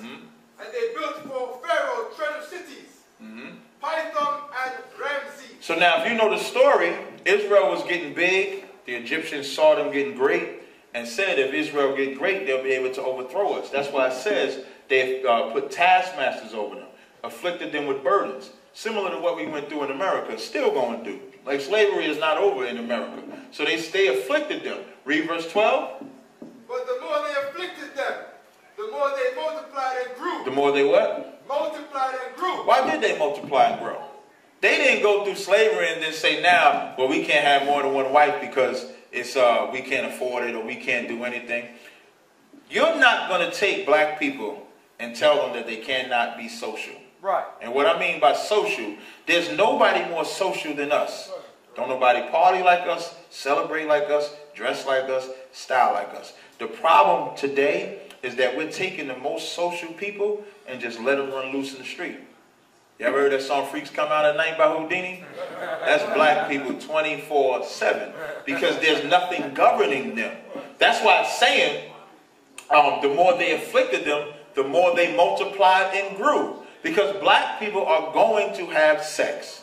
And when you have sex, you're going to have children. Now, if you do it in a lawless society, you have the children running wild. We call them crack babies. Like all them 80s babies, you know about that, right? All them 80s babies we say all crazy and stuff is because we grown up in a society where you got to hide the women and you got to hide the children and you have to live. So now, it says the more they afflicted them, the more they grew. They didn't stop reproducing. Give me Jeremiah 29. They didn't stop reproducing. So now let's see what the Lord said. Read that. Thus saith the Lord of hosts, the God of Israel, unto all that are carried away captives. Now, we're in this time, we were getting carried out of Israel and into Babylon. Another region, another land. So, of course, in that land, in that region, we would have what? Nothing. We wouldn't be privy to nothing. We wouldn't have nothing. Just like when we was brought off the west coast of Africa, when them Africans sold us into slavery, we was brought over to America. And what did we have? Nothing. We didn't have no land. We didn't have nothing. Keep reading. Whom I have caused to be carried away from Jerusalem unto Babylon. Go ahead. Build thee houses. Do what? Build thee houses. He didn't tell us to get over here and be docile. He didn't come over here and tell us to not conquer. He said, build ye houses, go ahead. And dwell in them. And plant gardens. And eat the fruit of them. Keep going. Meaning function as a society. Not like the ghettos that you got today, where it's like Iraq. Like what do they call Chicago? Chirac. In Harlem and Queens, they call it Lebanon or Left Rack. I forget what they call it. They used to have a slang for Harlem too, but I forget what that was called. The reason why they're calling that is because of how destructive it is. When the Lord is telling us to build houses, dwell in them, plant gardens, eat the fruit of them, and there's a reason why. Read on.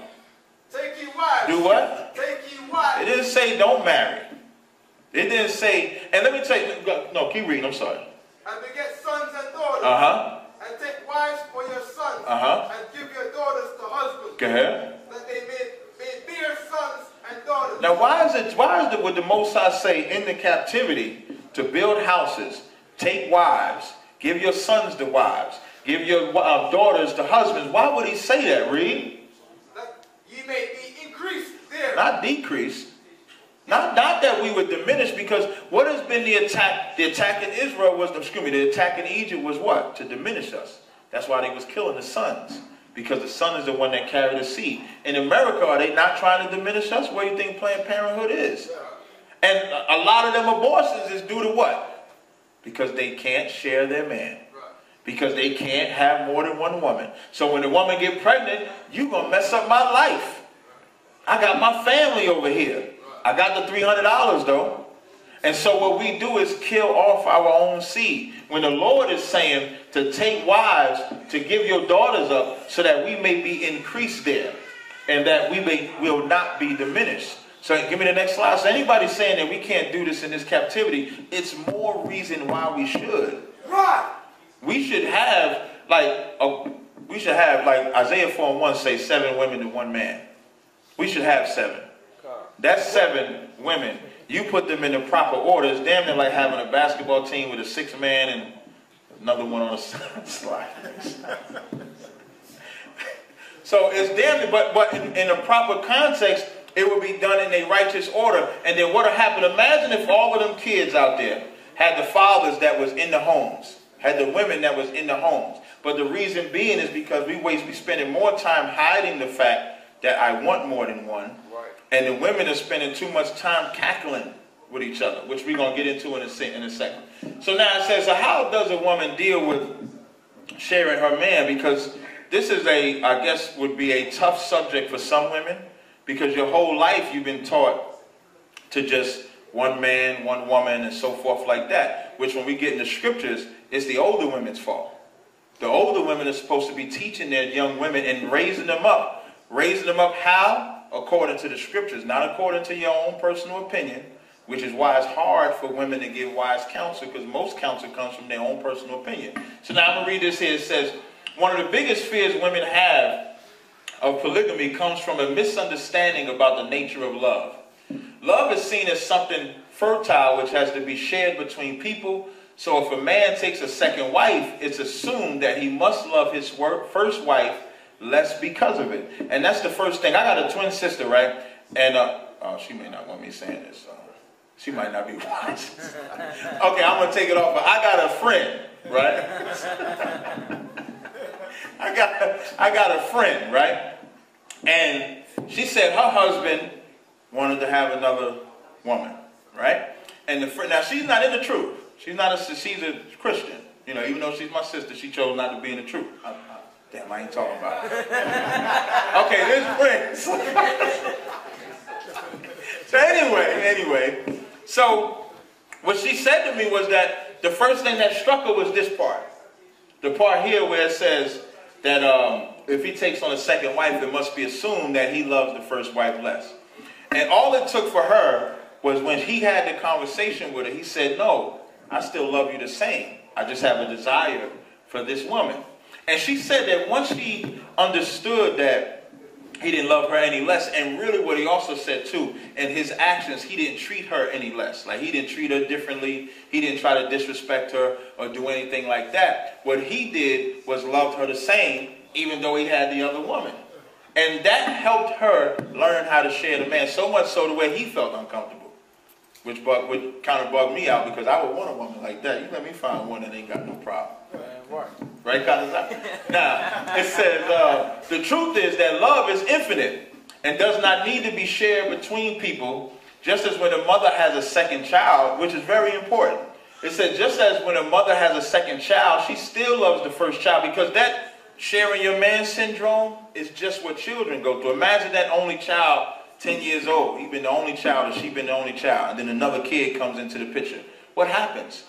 He start hating the damn kid, or she start hating the kid, for the very same reason that a woman hates the other woman, which also bugs me out. Because why would you get mad at the woman? You can't get mad at the woman. Really, you can't get mad at the man either, but you can't blame the woman. It's the man that chose the other woman.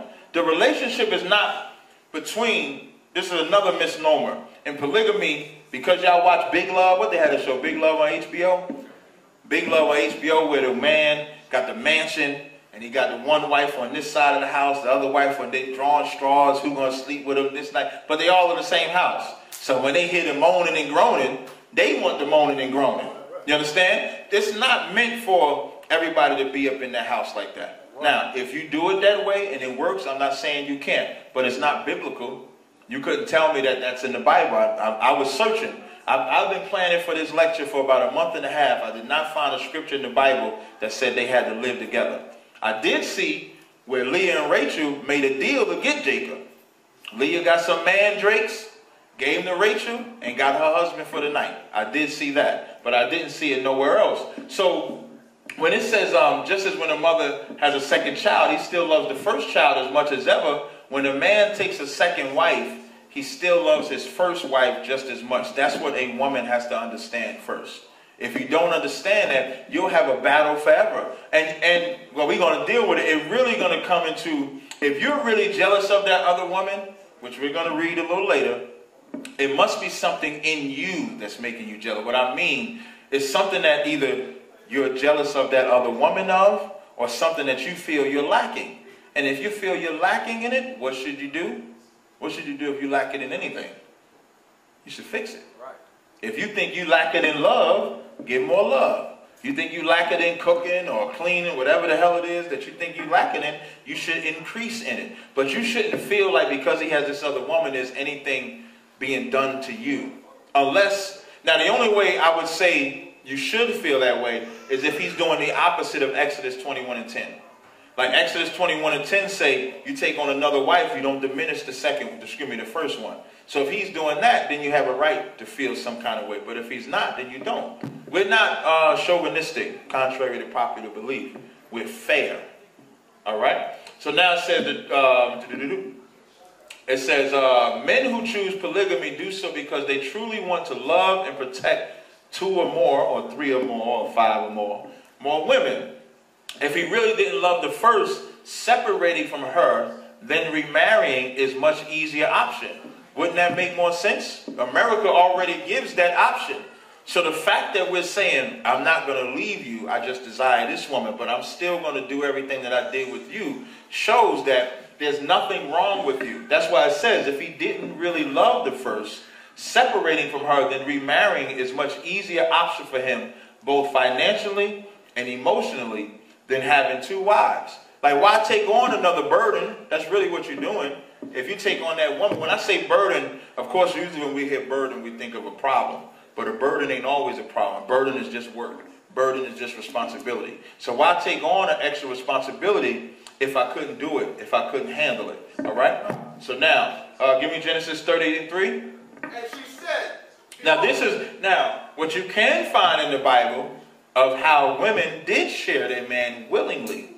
Read Genesis 30:3. And she said, behold, my maid Bilhah, go in unto her, and she shall bear upon my knees, that I may also have children. You know this story here, it says when she's saying Bilhah, he said, go in unto her, and she shall bear upon my knees, that I may also have children by her. Because that's another option. That's another way that you can share your man. If you can't have, especially like women now go through menopause at what? At what age? 40, 42, 43? So if you get at that age, why wouldn't you share? Why wouldn't you do these things? You should be willing to do these things. Keep reading. And she shall bear upon my knees, that I may also have children by her. Go ahead. And she gave him Bilhah, her I'm sorry, go to verse 9, Salaki. When Leah saw that she had left bearing, she took Zilpah, her maid. Now you got 2 women, Rachel and Leah, that willingly gave their man another woman. Like contrary to popular belief, the 12 tribes of Israel was mothered by 4 women.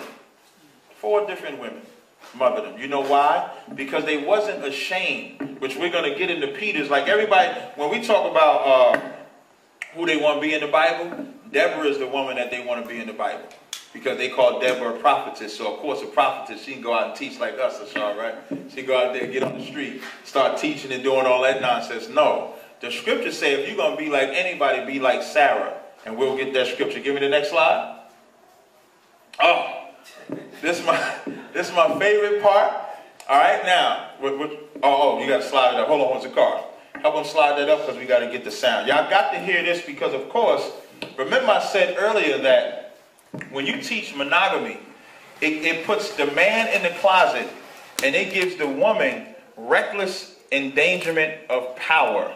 And what I mean by reckless endangerment of power, women don't understand when they berate their man about where he's been, where he's supposed to be or something like that. What you're really doing is causing him to do a few things. Either, like you'll force him, like say if the man was content with just one woman. If you do it that way, you're forcing him to say, okay, since you're accusing me of doing it, I might as well go do it. And how is he going to do it? He's going to hide. The worst thing a black woman can do is clock her man. And I'm going to play this video so y'all can understand exactly what I'm saying. That's 12, like that. Just leave it like that. And just play it. This will give y'all a true understanding of what the black woman does. And hold on, don't play it yet. And this is the power that the white man gives her. Like Isaiah 3:12 speaks about it.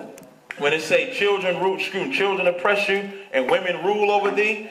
This is what monogamy does to the black man and gives to the black woman. Play the video, please. I know how to tell. If your man, if he goes to work all day long and then comes home. Now pause it for a second, Now this is a movie. But in this movie, it's the truth. Because every black woman has done this. Right? Sure. Play that. So something's up. I ain't got time to be sitting around all day guessing. Relationships are supposed to be about trust. Now that's what it's supposed to be. You got to stay on it, Mark. That's what it's supposed to be about. It's supposed to be about trust. You shouldn't, like if you trust your man, and when I say trust, not trust that he ain't dealing with another woman, but trust that your relationship is secure, which is the most important thing. If you're worrying about who he's with, arguing with him about where he's at, what ain't you doing? Building that relationship. And you're really making it more susceptible for him to get with another man, another woman. Now, what if you're not? you may make it harder for him to get with another woman. Play it. Statements, I'm checking his credit card statements, I'm checking his time card at work, and I'm comparing it to the hours that he said he was working, and it better match the money that he has coming home. This is everything the black woman do. Bill. I'm checking the numbers that he was calling on the cell phone bill. I'm checking his mileage in the car. His job is 10.5 miles. The kid's school is 2.1 miles. I check the mileage when he goes to Terry and Diane's house. It's 6.7 miles. And when any of those miles come back 2.2 or 5.6 or 7.9 or 10.7, if he comes back and I see 4.8 and a half of a mile, that means he came from Keisha's house. He rode to the store to get some breast spray. Do you check his pulse when he walks in the door? His resting heart rate is 42 beats a minute. If Marcus comes home to the house and he claimed he was at work all day, if that resting heartbeat is 58 beats a minute, he been cheating. I'm not doing that. That's the drama that goes on in the household. I've been a victim of it myself. This ain't, like, I'm 40 years old, so I've been in tons of relationships. I'm pretty sure every man can relate to this right here. You come home any other time than what she allots, because that's the power that monogamy gives. Monogamy gives the woman reckless endangerment of power. That's what it does. Play the rest of it for me.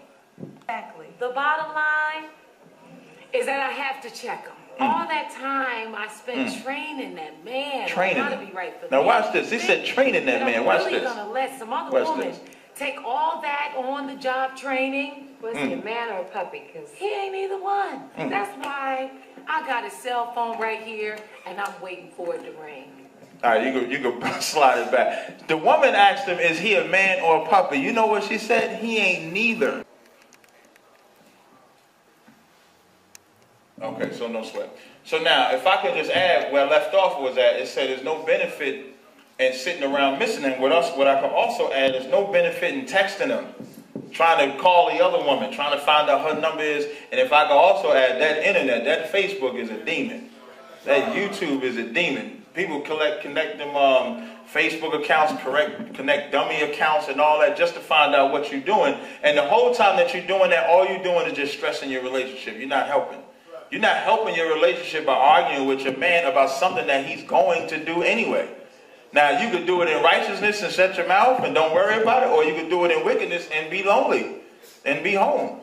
That's how you share your man, sloppy. And then it says, instead, treat it as a time for you and a chance to enjoy things that married women find it hard to make time for. On your nights with him, you have your husband to share your bed with. On the other nights, you get the whole bed to yourself. My wife was sick. The one I live with in Jersey, I had the whole bed to myself, and she was in the house. I prefer it sometimes. You know what I mean? So now I said you have the whole bed to yourself. You can snuggle up with a good book and have some me time.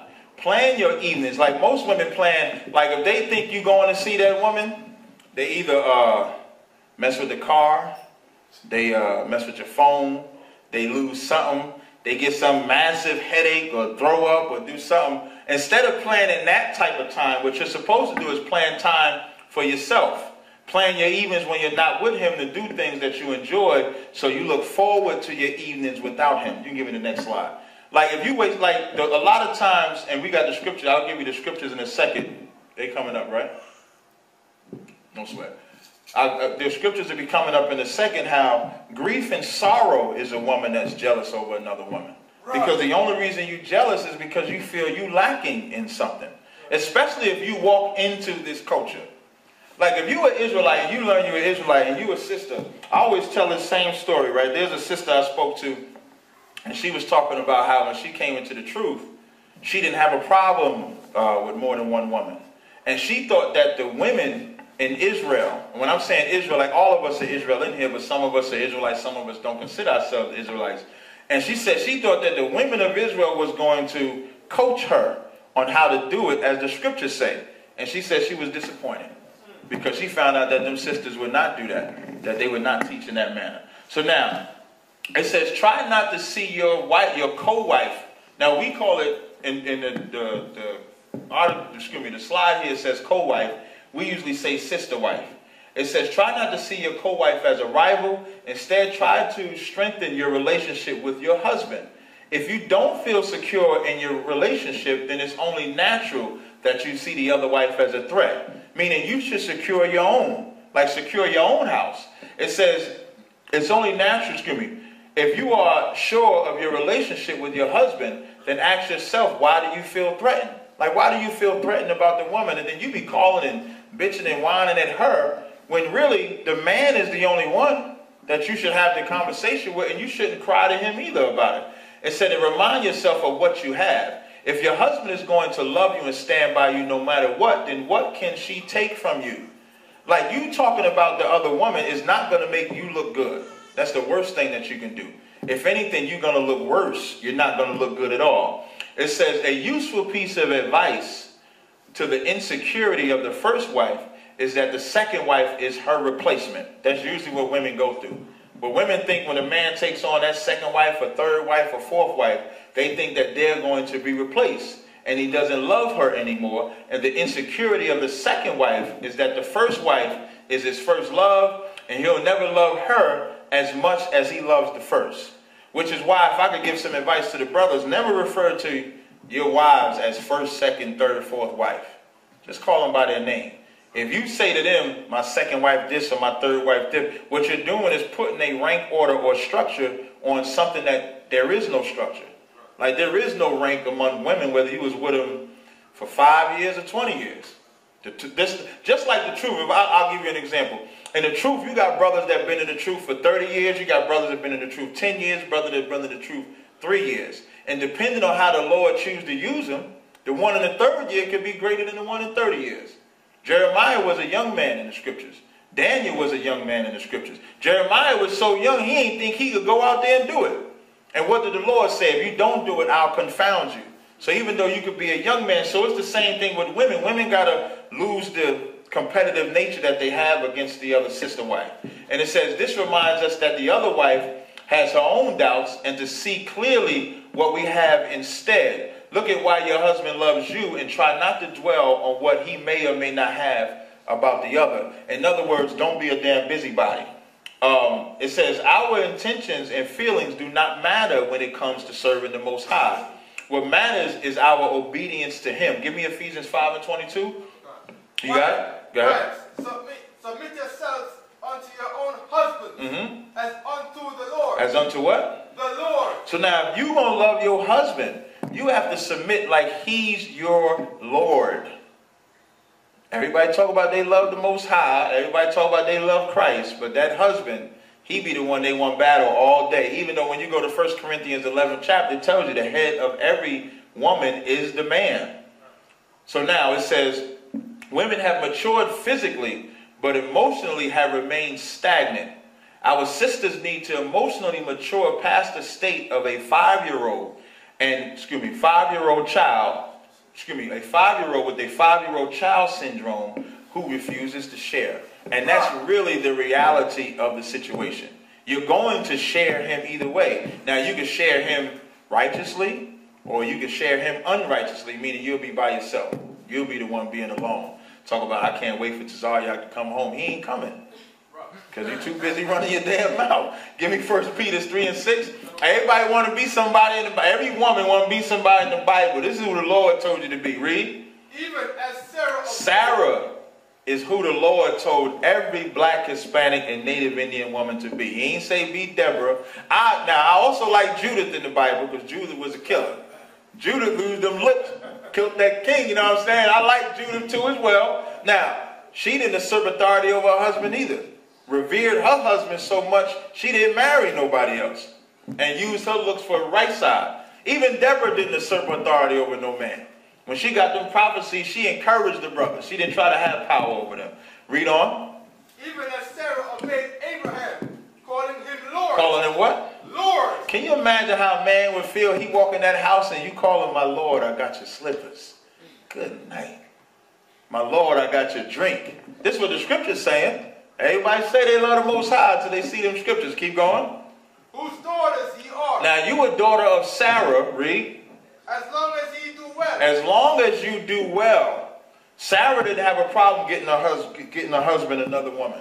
And the only time he complained, she complained, is not because he had the woman, but because they was clowning her and her child when they was a part of the covenant. It ain't had nothing to do with her being jealous or anything like that. Keep going. and are not afraid with any amazement. And that's very important, to not be afraid with any amazement. Because it's an amazing thing in 2015, you see a brother with 2 wives. I seen that picture General Hodge put up with his 2 wives on the side. That's an amazing thing. And the Lord said you are not afraid with any amazement. Like, don't be afraid to say, my husband has 2 sister wives that I love dearly. Ain't nothing wrong with that. They might look at you strange, but then ask them where they man at. They don't know. They don't know where he at.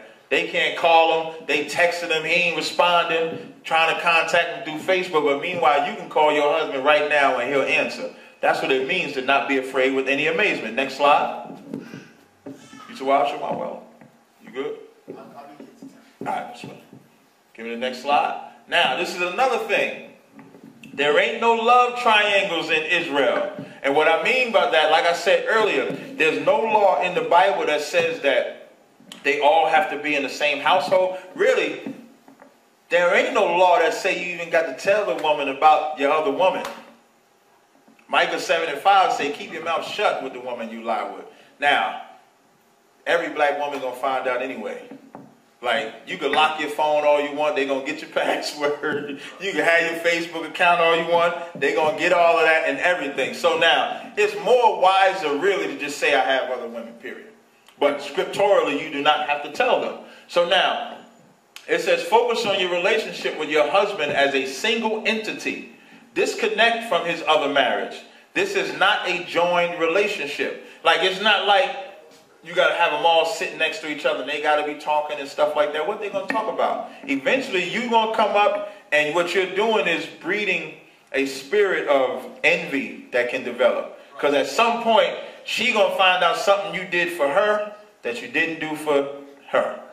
And then it's going to breed that jealousy. They don't have to speak like that. Now, I'm not saying they can't have no communication by no means. Because if you have children together, those children, like my children, they can go to any house. It doesn't matter. But it's not required that she got to be a part of this relationship. Like if I have an argument with one, I got to tell the other one. That's not required. So now it says, this is not a joint relationship. His marriage is with you, and his marriage with your sister wife are 2 separate relationships. You are not obliged to have anything to do with your sister wife. Like let's say if you're a sister that just can't adjust to it yet. You ain't been able to fathom how to share your man or whatever, but you don't want to cause your husband no problem. So you may say, if you want to deal with them other women, fine. I just don't want to speak with them. I don't want to deal with them. There's nothing wrong with that either. Sharing your man has nothing to do with getting along with the other woman. Sharing your man is just something as simple as don't argue with him about the women. That's what it's about. So now, it says, but if the 2 of you choose to be friends, for your husband's sake, you do not need to share your marriage with each other, but build a stronger family structure. Now, that part is important as well. Like when it comes to children, raising up the children. Now, imagine if the sister wife could, let's say if the husband and one wife works and then the other wife don't work, but you got 4 kids. You don't have to pay for daycare now. All the kids can be had over by the sister wife. That's how you build a family structure. A lot of people like that homeschooling. You can have one sister wife that's homeschooling while the other ones work because it's not the financial structure or part of it, which we're going to get into, is not on the husband. It's not on the wife. It's on what brings about the best harmony amongst that relationship is what it's about, which we're going to bring out in a little bit. It says, this means when you're with him, the 2 of you need to act like the other wife doesn't exist. Enjoy your time with your, and now, when we say act like your other wife doesn't exist, that applies mainly to sisters that have an issue with it. Like I said, there's some sisters that don't have an issue with it. So that's who it mainly applies to. It says the 2 of you, enjoy your time with your husband and do all the same things a monogamous couple would do together. If you are friends with your co-wife, you don't discuss your husband when you're together. You got 1 Timothy? Go ahead, read that. 1 Timothy 5, verse 13. And before they learn to be idle. That's the worst thing you can do to a black woman is let her learn to be idle. When I'm saying learn to be idle, meaning she learning to do nothing. Like when you got your woman at home and she ain't doing nothing, her mind is going to fester into some gossip or into some nonsense. That's why the scriptures say, and withal they learn to be idle. Keep going. Wandering about from house to house. That's why I say a black woman going through any type of issue, you don't need to tell no woman. Because all they're going to do, they're going to get your business and then tell somebody else your business and tell somebody. They're not going to give you no solution. But all your business will be around the street. That's why I say they wander from house to house. Go ahead. And not only idle, but tattlers also. And busybodies. That's what spreads throughout any household. Even amongst the wives, if you let it go astray. It says, but tattlers and also busybodies, read. Read. Speaking things which they ought not. Speaking of things, like there's nothing of any relationship that they should be speaking.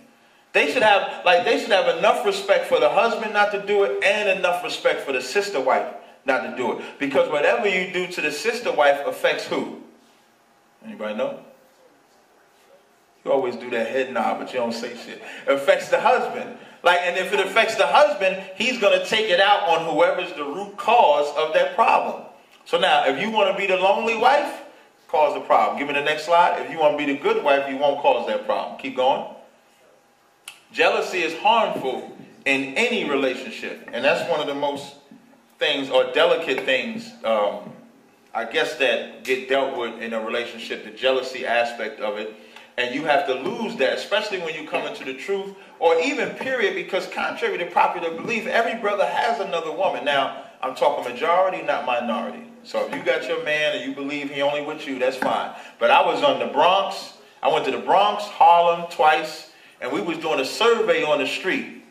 And we was asking sisters if they had a problem sharing their man. And what I found surprising enough was that a lot of sisters didn't have a problem. One sister was standing with her husband, and she says to me, she says, well, I don't really want to answer it because he's here. And what she said was she don't have a problem with it, but she didn't want to encourage her husband to go do it, even though she didn't have a problem with it. So it's not something that can't be defeated. It said jealousy is best tackled by focusing on what you have. Jealousy is when you count someone else's blessing instead of your own. And that goes on bigger than just sharing your man. If a brother get a nice car, you got people be jealous of that. Let a brother get a ring.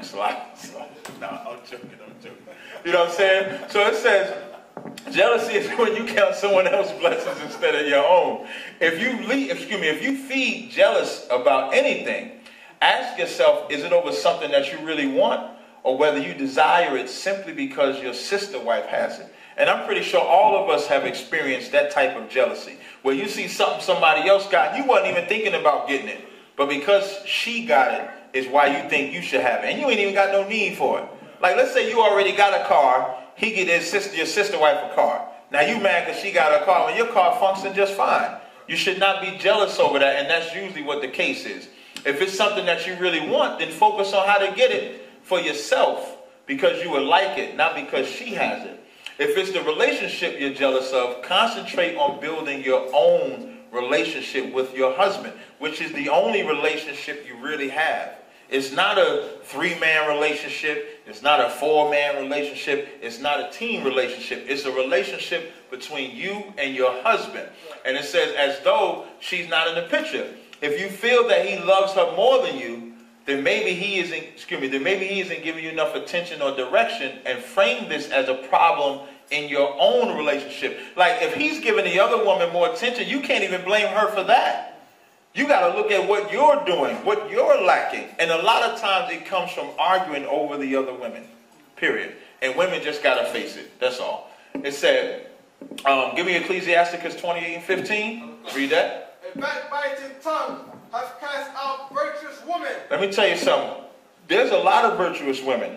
I'll tell you another thing. The Bible say the only thing stronger on the face of the planet outside of the truth. Let me say this right, because I said it wrong on the street, and the brothers got me. The strongest thing on the planet outside of the truth is what? Anybody know? A woman. Biblically, that's biblically correct. When you go to 1 Esdras, the 3rd chapter, when they asking what's the strongest thing, and so one person said the king is the strongest, one person said wine is the strongest, and another person said the woman is the strongest. And then finally the truth came out, and they said the truth is the strongest overall, but the woman is second. Wars get fought over women. Brothers do all this type of hustling and drug dealing and want to be powerful because they want women. Why do men want fame? Not just money, because they want women. That's how powerful a woman is. And she can be virtuous, but if she have a backbiting tongue, she would no longer be virtuous. Go ahead, read on. And deprived them of their labors. And deprived of her labors, meaning because she has that backbiting tongue, because she running around running her mouth, all of the virtuousness that she has, all that work that she's doing, you don't even treat it the same. Because all you can think of is how loudmouth she is. She want to know where you at, where you going. You ain't at camp, you ain't at Hebrew Academy, you ain't here, you ain't there, you somewhere else. All of that is because she have a backbiting tongue. Give me Ecclesiasticus 26 and 5. There be three things that mine heart feareth. And for the fourth, I was sore afraid. So now there's three things that his heart feared, and the fourth he was so afraid. Read on. The slander of a city, the gathering together of an unruly multitude, and a false accusation. Now these are all things that are worse than death. Read verse 6. But a grief of heart and sorrow is a woman that is jealous over another woman. That's what women need to understand. The reason why you always sorry, the reason why you're always sick, the reason why you can't get out of bed, the reason why you're stressing all the time is because grief in heart and sorrow is a woman that's jealous over another woman. Read on. And a scourge of the tongue which communicateth with all. And the scourge of the tongue, because you start taking out that aggression thinking you helping. You're not helping by bashing the other woman. You're really just hurting. Give me the next slide. Here we go. Is the man the sole provider of the house? Because this, I saved this part for last. Me and Gentleman Hyman was talking about it. We said, you know they're going to say, well, you can have other women, but you got to be able to pay and take care of all of them. That's nonsense. Let me tell you something. The notion that a man has to be able to provide is also an American philosophy. Because what do they teach in America? Whoever makes the most money in the household is the boss. So you know what that does in that relationships? Instead of them having a union and being one flesh, they're in competition with each other to see who could tell the other one what to do. So he making 50,000, she making 40,000. So then he's the boss. But let her get a raise, and now she's making 60,000. Now she get to be the boss. That is what America wants, so that you can have that competitive nature going back and forth. Even though when we brought it out earlier, they say that they're about egalitarianism. I got that word down now. They say it's egalitarianism where they're equal, but it's not equal. Money rules in America. Whoever makes the money makes the decision, but not the Bible. You got the scripture, Isaiah 4:1? And in that day, 7 women shall take hold of one man. That day is any day. Don't think like that day coming 10 years from now. That day was from the moment Isaiah wrote it up until 2015. Right. It don't matter what day it is. And that day, 7 women shall take hold of one man. Read. Saying, we will eat our own bread and wear our own apparel. Meaning we'll work ourselves. We're not getting with you so that you can pay for anything for us. We're getting with you. Go ahead. Only let us be called by thy name. So we could be called Team Tazaryach. Team Zakar, Team Akkad, Team Katazar, Team Yeshaya. That's why. So that we can be called by your name. You know how many sisters out there got 5 kids? They looking for a husband. So now they can't get this husband because he got another woman. Them children can't have that protection over them. You got sisters that got 1 kid, 2 kids, 3 kids. They can't get that protection now because we're supposed to be monogamous because the white man said so. Give me Proverbs, the 31st chapter. You got that one?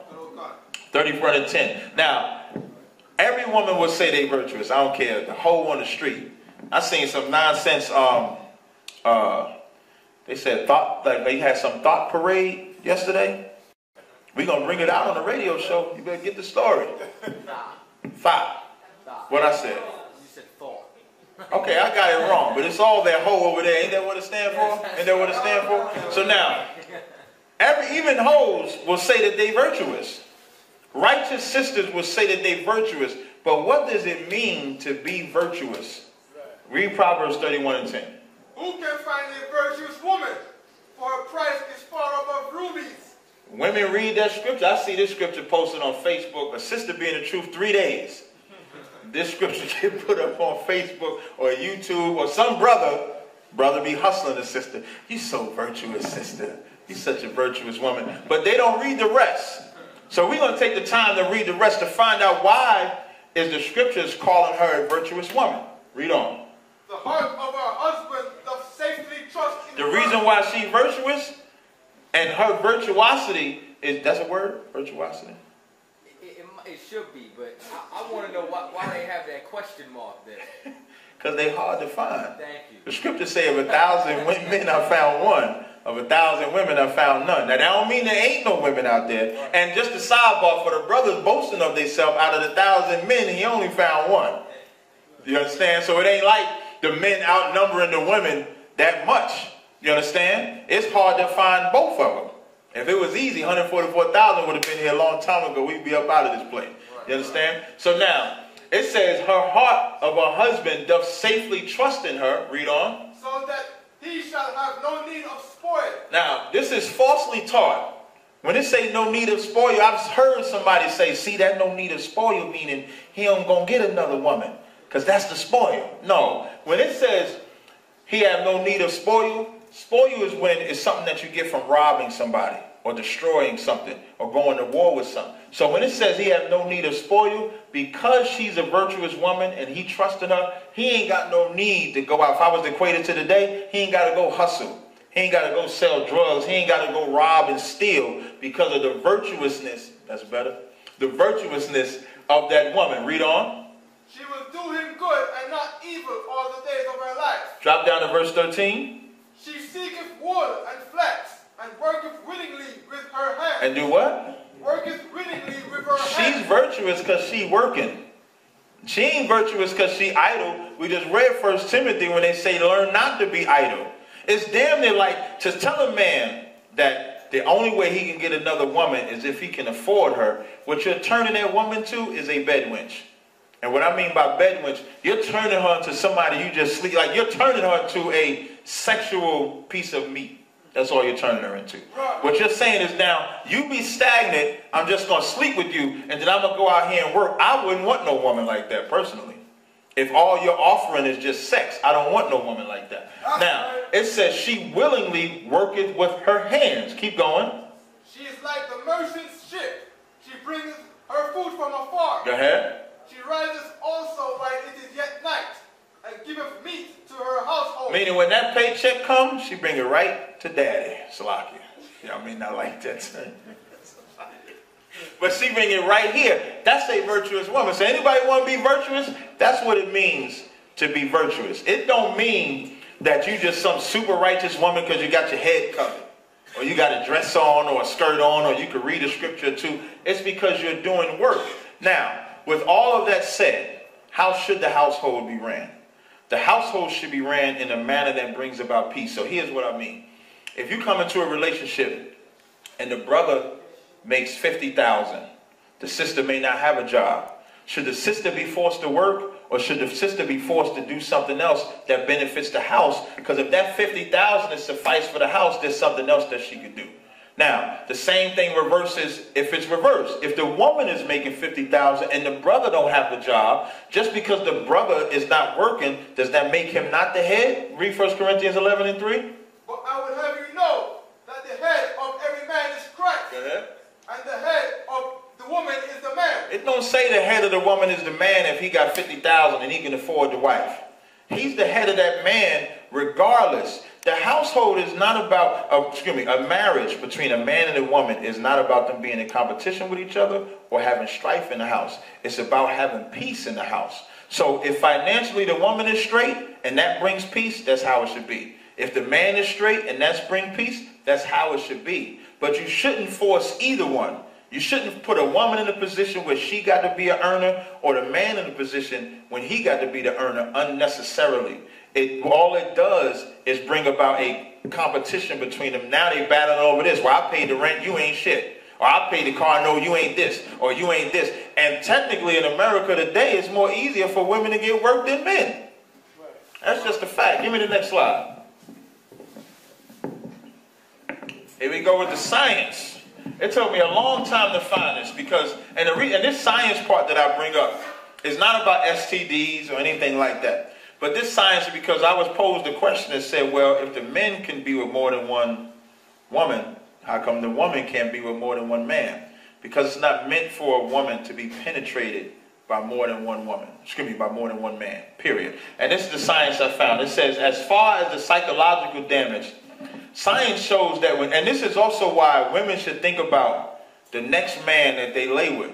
If you have a man, that should be the last man that you lay with. And like I said before, I ain't talking about somebody you consider a husband. Whoever you let penetrate you is your husband, period. So now, it says, as far as for the psychological damage, science shows us that when a woman has sex with a man, a chemical called, I thought this was oxycodone the first time I read it, right? But it's called oxytocin, or oxytocin, Oxytocin, is released into her system. It said, and this is every time she has sex with a man. It says oxytocin is a neuropeptide most commonly associated with pregnancy and breastfeeding. It seems to act as a human superglue and helps a woman bond with her infant. This chemical also helps a woman bond with her lover during sex. New scientific studies, however, suggest that if a woman has multiple sex partners, this will lower her levels of oxytocin, which in turn can inhibit her ability to bond with her husband. That's why, and what makes the Bible trump all of this, like when the Bible called out adultery, and we're going to read this scripture here, the Bible said the woman is only supposed to lay with one man. Like when that woman was at the well with Yahushua, she said, my husband here, he said, you don't have one husband, you have 5 husbands. And the husband that you have is not yours. Because the Bible been said not to do this. But a lot of people won't listen to that, so they listen to science. And the science says if you have multiple sex partners, you inhibit her ability to bond with her husband.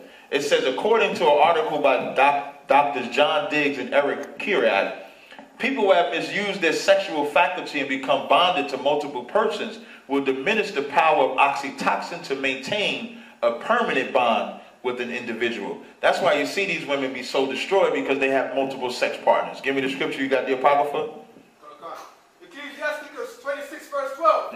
She will open her mouth as a thirsty traveler when he has found a fountain. Now it says, this is talking about a woman that should not be a whore, but is playing the role of a whore. It says she will open her mouth as a thirsty traveler when he had found a fountain. Read. And drink of every water near her. Go ahead. By every hedge she will sit down. Meaning every corner she will sit down. And of course, this is a metaphor, and this is the part. Read that. And open her quiver against every arrow. Anybody know what a quiver is? You gotta be a little old, Abadja. What's it called, part of the arrow? No, the quiver is the thing that the cats that have the arrows, the bow and arrows, on their back, and they have all them arrows. What are them arrows symbolic with in this metaphor? Who said it? The rod. So now it says she opened her quiver against every arrow. When you see the ones with that, when you see a woman that slept with many men, just picture that bow and arrow and all them arrows on her back. That's a black woman. And that's what we got to stop. Next slide. That's why it's wrong for them. Now the Bible cuts it to the core, but even science say you lose the ability of even how to love your husband when you have multiple partners. Now we'll get to some misconstrued scriptures. Now the scriptures are up here. I'll read these. Give me Revelations, I think 14 and 4. Is it? I think it's 14 and 4. Hold on one second. I think so. I ain't have to use my paper all day. I did really good. Yeah, Revelations 14 and 4. Now, there's some scriptures that people use to say, well, these scriptures mean that you cannot have more than one woman because of what these scriptures say. So now this scripture here, 1 Timothy 3 and 2, it says, a bishop then must be blameless, the husband of one wife, vigilant, sober, of good behavior, given to hospitality, and apt to teach. So I've had tons of people say, see, you can only have one wife. Now, first of all, I don't call myself a bishop if I was just use the scripture. So if I want another wife, I just say, all right, I ain't no bishop. I'm Captain Tazaryach, not Bishop Tazaryach. That's what I would say, first of all. But second of all, the wife in this scripture and the husband in this scripture is not talking about a literal wife or a literal husband. You got the precept for me? Revelations 14 and 4. Read that, please. These are they which were not. Now, when you read the verse above that, no, I'm sorry, I'll say it. When you read the verses above that, it's talking about the 144,000. The 144,000 or 12,000 from each tribe of Israel, who will be the rulers of this planet under Yahushua. So now it says, read that again from the top. These are they which were not defiled with women. Now, if we live by that, if the 144,000 say these are they which are not defiled with women, if we were to take it in the literal sense, then that means that if you want to be 144,000, you can't have no women either. If anybody knows, give me Jeremiah 3:1 real fast. If anybody knows the scriptures, even if you read John 15:1, Yahweh shall say that the Most High is the husbandman. So who would be the wife? Israel would be the wife. When we read Jeremiah 3:1, which the brother going to get, you'll see that the wife in here is talking about the truth, having one truth. Instead of having, like, if I was to equate it to today, I would say you can't be an Israelite and then be a Muslim too, and then be a Buddhist too. Spiritually, you be taking on other wives, or spiritually, you be taking on other doctrines, and the Most High would be angry with you at that. If you want to know how it's a metaphor, this is how black people talk. Tupac had a song called Me and My Girlfriend. The whole song, the whole time, I remember I was arguing with this girl. The battle we had was that it was about a gun. She thought it was about a woman. That's how good he did the song. The whole song was about his love for a gun. If we was to talk these drug dealers, they say they married to what? The game. They ain't married to nothing else but the game, even though they got women. But they ain't married to them. What's the most important thing to them? The game. So what is the most important thing to the brothers in the truth? The truth. It's like it. Just that simple. You got Jeremiah 3:1? Read that. They say, if a man put away his wife, and she go from him, and become another man's wife, shall he return unto her again? Keep going. Shall not that land be greatly polluted? So now the Most High is using a metaphor. They say if a man put away his wife and she go a-whoring, shall not that land be greatly polluted? Go ahead. But thou hast played the harlot with many lovers. We have what? With many lovers. We played the harlot with many lovers. Now, the Most High ain't have sex with none of us. We ain't literally married to the Lord. It's just talking about the connection, being one flesh, being one accord. And that's why I say we have played the harlot with many lovers. So now, if we want to be blameless, we be the husband of one wife, as 1 Timothy is saying. The second one is 1 Corinthians, the 7th chapter, which says, nevertheless, to avoid fornication, let every man have his own wife, and let every woman have her own husband. Now, people try to use that to say, see, you can only have one wife, one husband. You can look at this scripture and see exactly what it's talking about. It says, nevertheless, to avoid fornication. What is fornication? Unlawful sex. That's right. Unlawful sex is sleeping with another man's woman, having threesomes or twosomes or fivesomes or whatever else you want to call it. That's all fornication. So to avoid fornication, every man has his own wife, meaning that wife that belongs to that man, let him have it. That's his possession. Don't trespass his possession. Let every woman have her own husband, meaning don't let the woman, for the women, don't play the harlot. That's all it's saying. The answer is in the scripture when it says avoid fornication. Again, you would have to ask them to show you where it's unlawful for a man to have more than one woman. And then the last one, 1 Timothy 5:8, you got that one? But if any provide not for his own. This is the Christian church use this all the time. I'll get into battle so many times over this scripture. Read the whole thing. And especially for those of his own house. He has denied the faith and is worse than an infidel. So now this is used to say that you have to provide. I want you to get me 2 verses above that, Hazahab. Now this is the verse that's used to say if you don't provide that you're an infidel. Meaning if you don't support every household that you have, you're an infidel. But this is not talking about your actual house. This is talking about, if I was to equate it to today, how you conduct a school or how you conduct the nation of people. You got it for me? But she that liveth... Read, go verse above that. 1 Timothy chapter 5, verse 5. Now she that is a widow... One more. No, you ain't doing nothing wrong. I just want to get where I want it. Go ahead. Verse 4. But if any widow have children or... One more, I'm sorry, it's a lot. Start at verse 1. Rebuke not an elder, but entreat him as a father, and the younger man as brethren. Now the first thing this verse says is, rebuke not an elder and treat him as a father. What is this talk? What is this doing? Giving instruction on how that nation or village is to be run. Read it again from the top. Rebuke not an elder, but entreat him as a father, and the younger man as brethren. Go ahead. The elder woman as mothers, the youngest as sisters. So now you rebuke not an elder, you treat the elder women as mothers, the other women as sisters. Keep going. With all purity, Honor widows that are widows indeed. Honor the widows that are widows, meaning don't put them away. They all have a place. Like if anybody know the prophetess Anna from the tribe of Asher, she was a widow. And where was she at? In the temple with the priests, doing whatever it was that was required of her. Keep going. But if any widow has children or nephews... Now you're going to go to verse 5. Now she that is a widow indeed, and desolate, trusteth in God, and continueth in supplications and prayers night and day. Now, just like I brought up with Anna, she that is a widow indeed, when it's saying about indeed, meaning she didn't desire another man after that. She decided that she was just going to stay. Like I brought up Judith as an example. So Anna is another example. A widow indeed, she desired to be subject unto the temple. Go ahead. Verse 6. But she that liveth in pleasure. She that liveth what? She that liveth in pleasure. That woman that want to live in pleasure, go ahead. Is dead while she liveth. Now, that woman that liveth in pleasure, meaning after her own lust, after her own desires, she's what? Dead while she liveth. She's dead while she liveth. So now what is it about to tell you? That you got to be careful of that loose woman. Be careful of that woman that wants to go after her own lust. Keep going. Verse 7, and these things give in charge, that they may be blameless. And what things is he given in charge of? He got to rebuke not an elder. Treat the elder women as mothers. Treat the widows as widows indeed. Watch over that woman that wants to give into her own pleasures. Read that part again. And these things give in charge. And we are in charge of that. That's what this verse is talking about. It's not talking about no money or no financial gain. Keep going. That they may be blameless. That they may be what? Blameless. That's how you be blameless.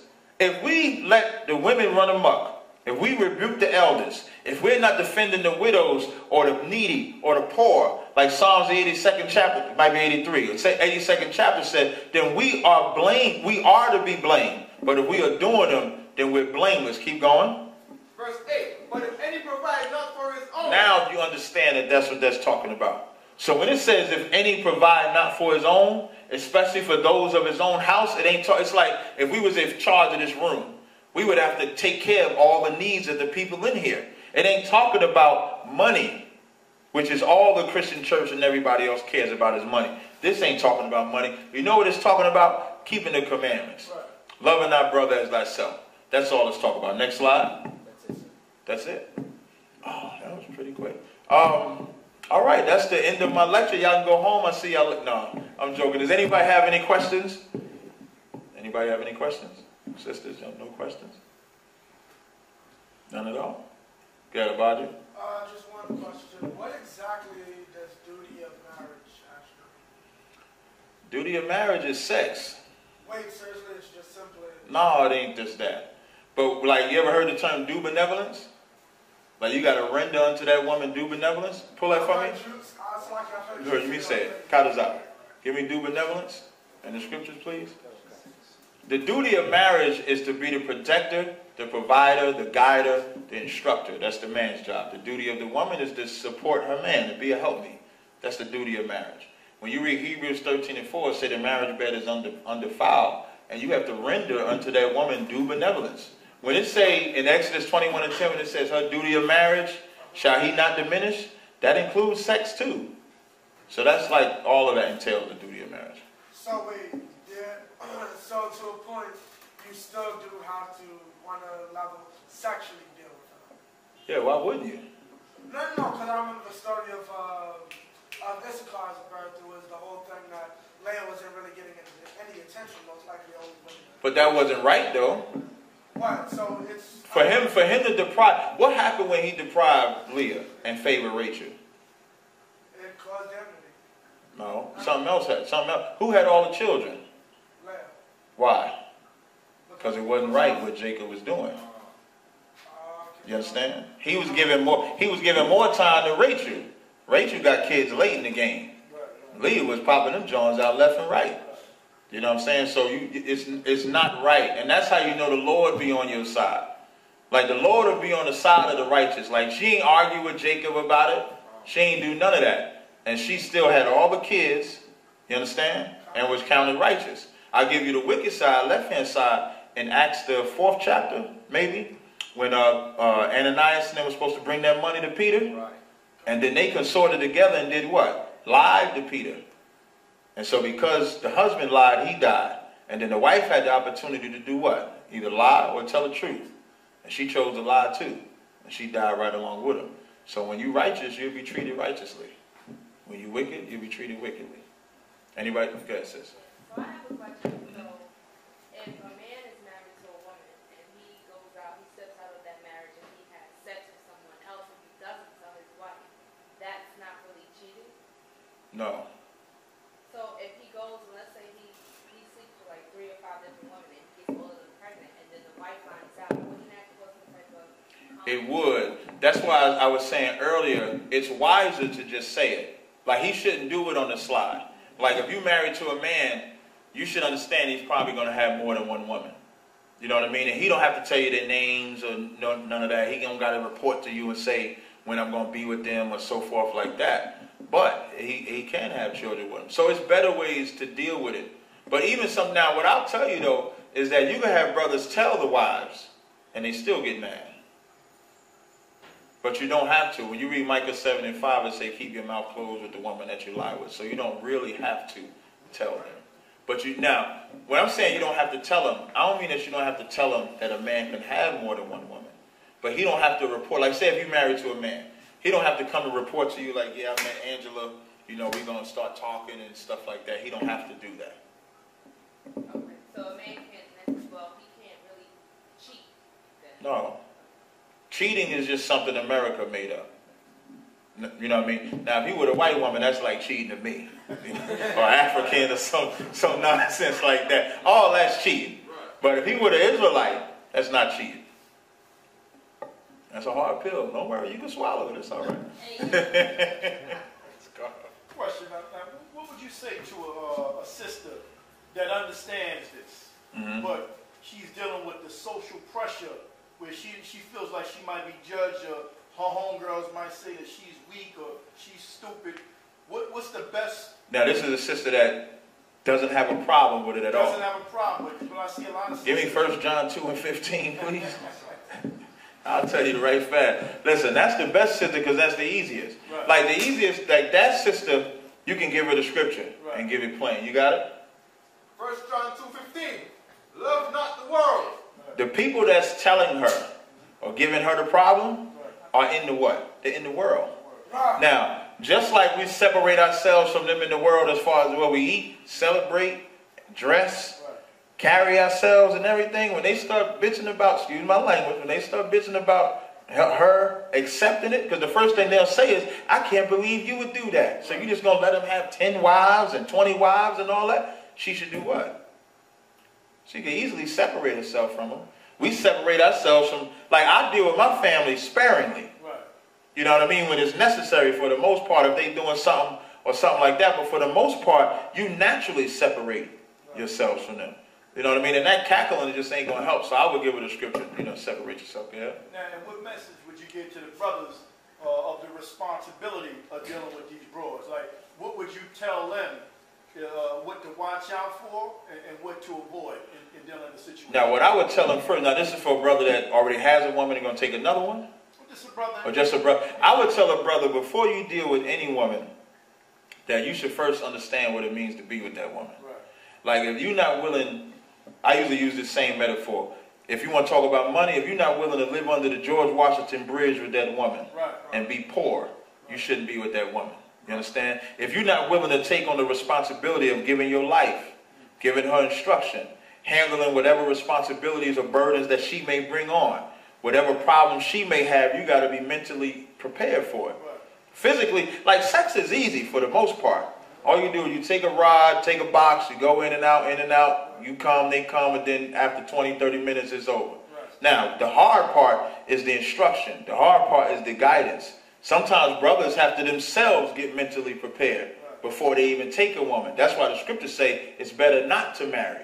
You know what I mean? Because you have to be mentally prepared. So I would teach them how to prepare themselves. Because I don't think you got to teach a man how to be with a woman like that. But you do have to teach him. And then the most important thing is you can't throw her away. You know what I mean? You cannot put that woman away. Now, if she leave you, that's different.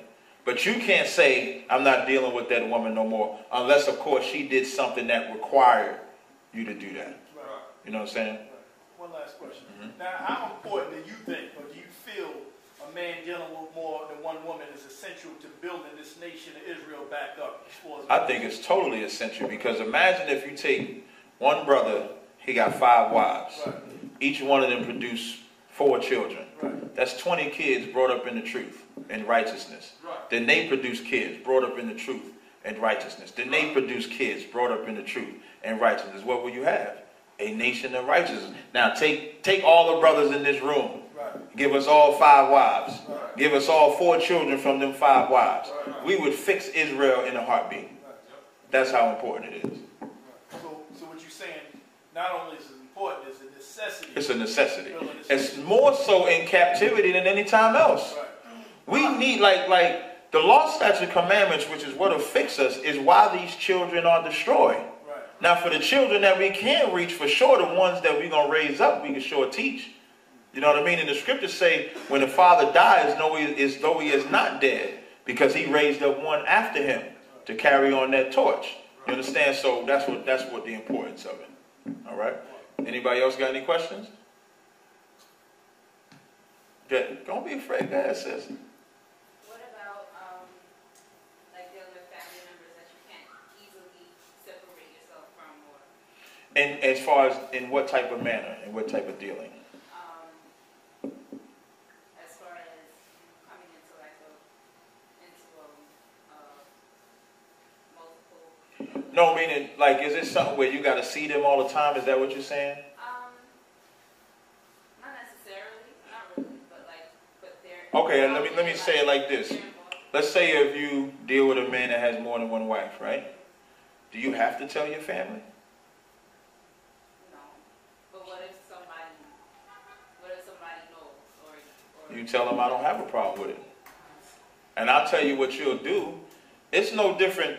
Okay, well, people think, like, when you're a woman that accepts a man having more than one woman, right? And they think it's strange. But not eating pork is considered strange too. Like, and what I mean by that is, when I told my family and them, we can't eat no pork, and then my mother and them said that was tradition. Tradition, eating pork. I don't know whose tradition that shit was. They told me that shit was tradition. You understand? So now, telling them that you don't have a problem with your man having more than one woman, you know what they're going to say? But having one woman is tradition. Whose tradition is it? The so-called white man's. So if you can separate yourself from one and take the backlash of that, then you can separate yourself from the other. And your man is worth it. Right. Be proud of your man. Be so proud of your man as, I don't care if he got 1 million women. He obviously deserved that. Because if he got all of these women, he must be a champion of something. He must be out there conquering, taking names, raising the dead, waking people up. He must be doing something. So let him have that reverence and be proud of it. That's what I was saying. One last question. I saw you pull a scripture. I think it was, you said at a certain point, both sides are going to make a man more precious than fine gold. So how important is it for a sister nowadays to deal with a brother? How important is what? Is a sister to find a brother that's in this work, this truth of the Lord? How important is that? Well, when you look at the state of affairs of black men and women in the world, and we're just going to talk about relationships, they're destroyed.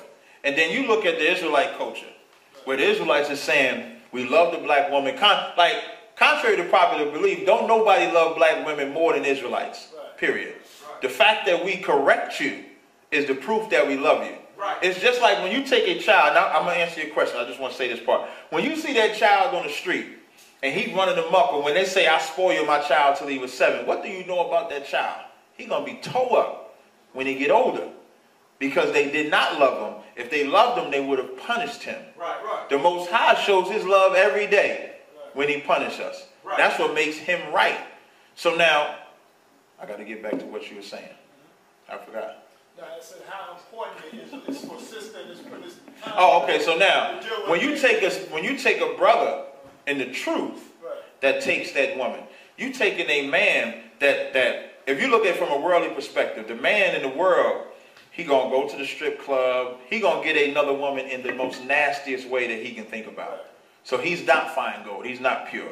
You know what I mean? The brother in the truth, because he's pure, you don't have to worry about him getting a woman in the worst way. You don't have to worry about getting that phone call. Well, you might get a phone call he in jail for teaching the truth. Right. But it ain't going to be for hustling or dealing no drugs. He's dependable. Right. He's more reliable. When that scripture say he'll make a man more precious than fine gold, parallels right with Isaiah 44:1. Right. When the reason why they want to be called by his name is because he's been made more precious than fine gold. Meaning he's of value. Right. You understand? So that's what I would tell them. Now, because a sister might say, okay, well, I met a brother that's Islam, he don't do this, he don't do that. I met a brother in the Hispanic community, right. He don't do this, he don't do that. Now, what makes an Israelite man different than any other brother out there that claims to be righteous? Because we're governed by the laws of the Most High. Right. Like what supersedes that is that in Islam, you can be whatever it is that you want to be. Right. Islam got something where you can eat pork if ain't no other food around. That's in the Quran. Islam got where you can break the laws if it helps you get close. Like when the Taliban's and them would shave their face off and all that other stuff, you can do that. In the law, statute, and commandments of the Bible, there is no compromise. Right. You either keep the commandments or you're a sinner. Right. Period. So that's the advantage. And then we live our lifestyle. You understand? We don't just, like, we can't be hypocrites. That would be probably the perfect word. Like, Kemetic cats are hypocrites. Right. Kemetic cats, you can get high. Like, for Kemet, I don't know what laws they got. Right.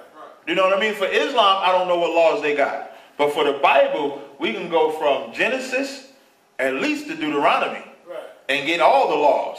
And then from Joshua all the way up to Revelations, you can get the prophets pushing those laws. Right. So now the prophets of the Most High will always do that. That's what makes Israel trump anything on the face of the planet.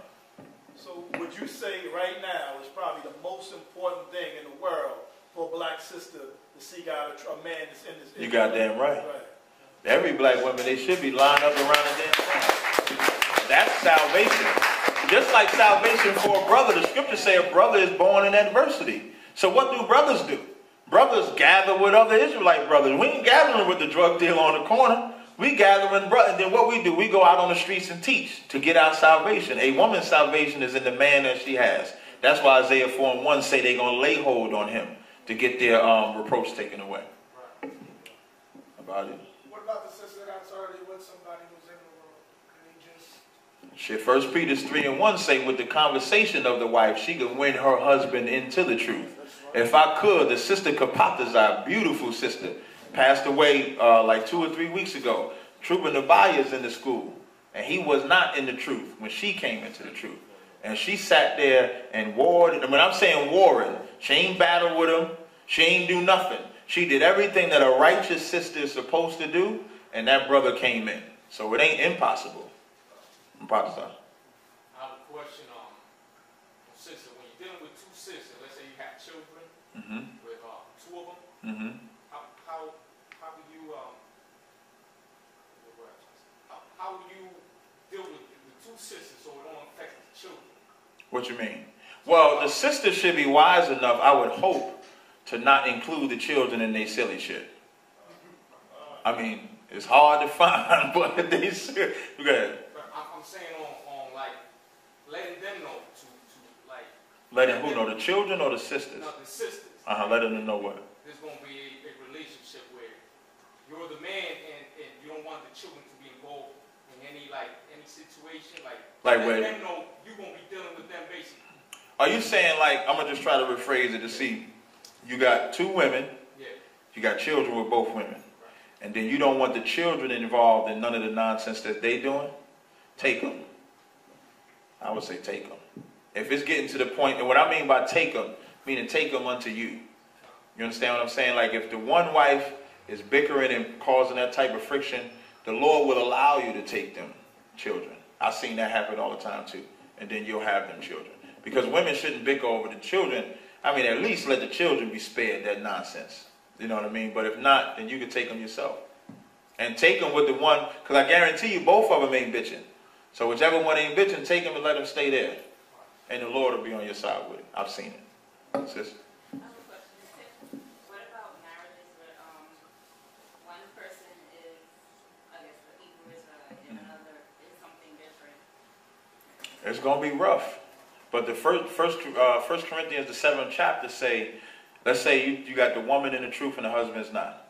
The scriptures say if the unbelieving, which would be the husband, does not believe but has a desire to be, give me that 1 Corinthians, the 7th chapter. It says if the unbelieving has a husband that does not believe but still has a desire to be with her, they should not be separate. And the reason why they should not separate themselves is because your belief may turn his unbelief into belief. So like, let's say if you come into the truth and your husband is not in the truth, don't leave your husband because of that, because the Lord don't honor that. You should stay with him. Now, let's say if he leaves you over that, then you're no longer bound to him because he left you because you stood with the Most High. But you still can stay with him. Now, let's say if you stay with him and he never comes into the truth, but don't give you no argument, don't give you no crass, ain't no battle, then you stay with him.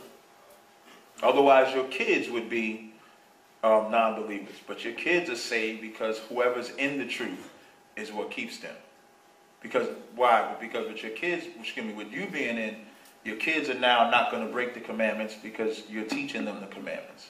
You understand? So you'll be the salvation for them, and then maybe you'll save them. If not, he'll depart or she'll depart. Either one. Yeah, he got the role. Yeah. Who's going to take him? All right. Was that it? Y'all from Shabbat. Hey, the water coming up too, Cap. Ain't no sweat. Did I answer? You want me to read the scripture for you? Read it. 1 Corinthians chapter 7, verse 14. For if the unbelieving husband is sanctified by the wife, and the unbelieving wife is sanctified by the husband. You see that? Go ahead. Else were your children unclean, but now are they holy. Read where it say that don't depart. 15. Okay, go ahead. Wait, don't depart if they depart. No, don't depart. Like if they have a desire to be with him. Okay, that's both. Verse 10.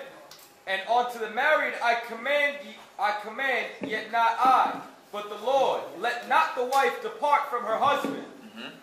But, and if she depart, let her remain unmarried, or be reconciled to her husband.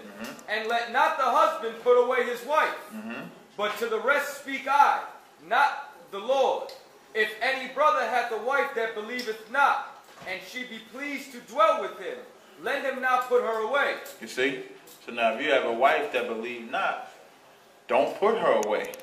Just because she don't believe. Because just like for me, I didn't come into the truth till a couple of years ago. You know what I mean? And when I came into the truth, say the woman I was with didn't come in, I don't put her away. Because just like I didn't come in right away, she may not come in right away. So me being in may win her into it. Keep reading. Verse 11. But, and if she depart, let... Slide. Verse 13. And the woman which hath an husband that believeth not, and if he be pleased to dwell with her, let her not leave him. You see that? So don't leave. Just because he don't believe right away, don't leave him. Because if you start coming to the truth and you change, because I'm pretty sure, now I'm not talking about you specifically, but if you come into the truth beforehand, I'm pretty sure you was some loud mouth, you probably was running your mouth all day. Now when you read the scriptures where you're supposed to be quiet, where you're supposed to be have humility, be humble, be virtuous, and he see those things, you may win him into the truth. So you don't have to get rid of him just because he doesn't believe. Right. And obviously, he read another part of the verse where it was the same, like vice versa. If they depart from you because of the truth, then you're not bound to him anymore, and she's not bound to you. If they depart over the truth. Now, don't make them depart over the truth. You know what I mean? But if they depart on their own over the truth, then that's on them.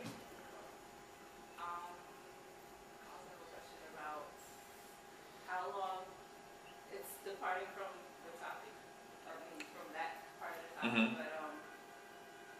how long should a courtship last? A courtship should last to the point where you feel you're ready to give yourself to this man forever.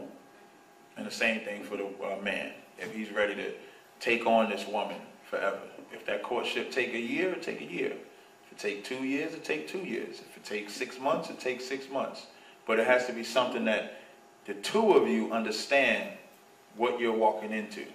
Like if you come into our school, we have a 1-year rule on purpose. And what I mean by coming to our school, if you're a student in our school, for 1 year, you're off limits. Now, after you do 6 months, if you have an interest in a brother or sister, you can ask permission, and then you can talk for another 6 months. And then that's it for 1 year. And then after that year, if you decide to be together, then you be together. Now, if you meet somebody on the street or somebody that's not in the school, it's at your discretion. But you should be wise too. Like, take the courtship seriously.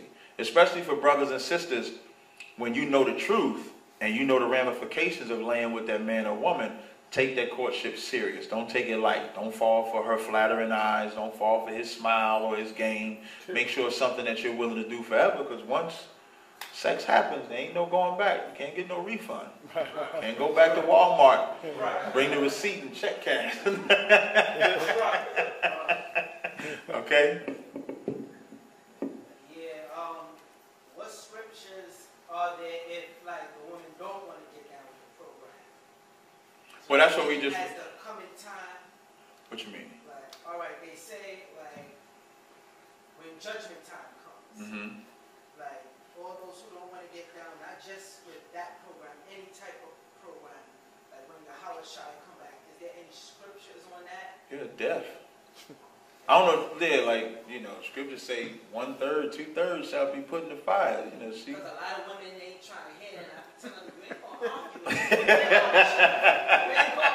You know, they ain't trying to hear that. I'm like, let me see you argue with the Howard Shai. Right. Listen, I'm gonna tell you something too. When the shit when it really hit the fan, they ain't gonna have no problem sharing that man, because they gonna want that protection then. They think they got the luxury now. But it's better, if that brother wants you, it's better not to give him hell now, because when you need him, he might not want you back. Then you be with Joe from down the street. You know, he don't know what the hell to do. He looking at the sky or some nonsense like that. So it's better to get with it now before it's too late. Mr. Carl? Now, what you were saying about protection, a lot of sisters don't realize a protection could just be simply making a wrong or a right decision. Damn right. Protection could just be what you should do at your job. Right. You be unsure. Like, if you be amazed, especially for a sister, when you get with a righteous brother, how you'll ask him for advice for every little thing. And the reason why you ask him advice for every little thing, because you see that the Spirit is on him to give you the right decision. And not a decision to get into your drawers or to get into your pants or something like that, but a decision that's going to help you, because in helping you, you're really helping who? Yourself. If I help my woman and give her the best advice, you know who I'm helping? Me. Because if she happy, I'm going to be happy. I ain't got to go into details on that. About it. How do you, what's it called? What's the best thing to say to a woman who's not with the whole con, I don't want con, and give me your goddamn money?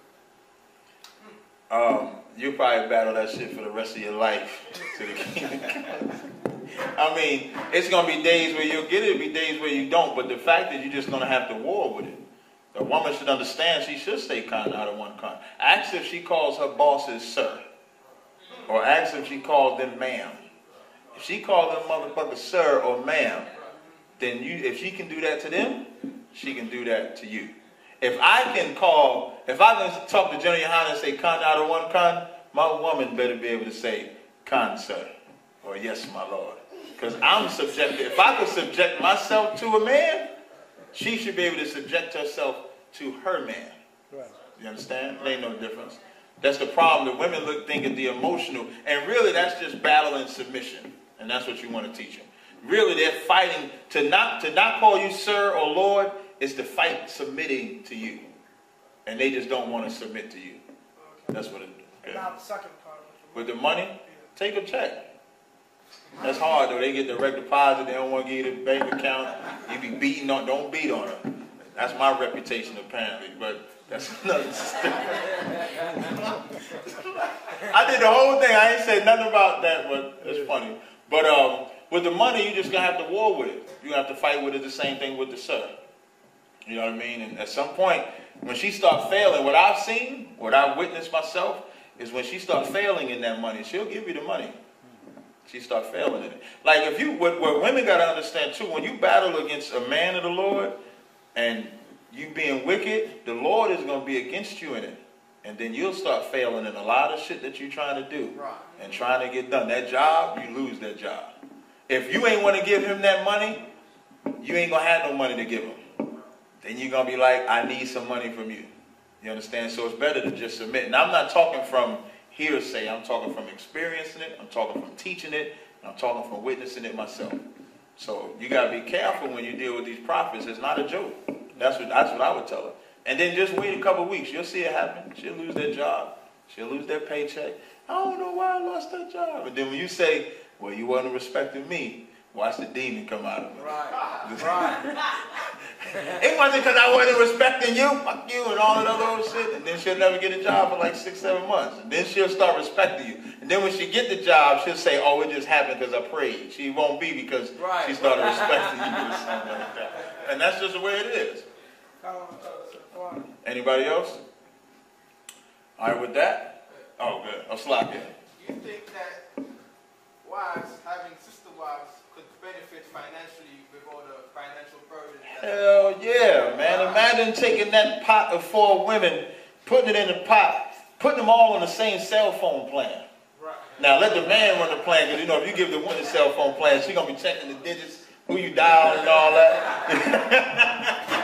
But put them all on the same cell phone plan. Put them all on any plan. Right. You know what I mean? To where you can share the burden together. Why not reap the benefits of that? The financial benefits, like I brought out the healthcare benefits as far as babysitting and stuff like that. Why not reap those benefits? It should be done like that. Joel. Like I said before, I noticed like those people out there in Utah, a lot of which they got hit with a terrible storm not too long ago. But a lot of them are heavily into polygamy. Right. So why is it so easy for the Caucasian women? Even if they're not like Mormons or into that stuff, why is it so easy for them to get into it when our people is more our culture? It's harder for our women, or even the men too, to get down.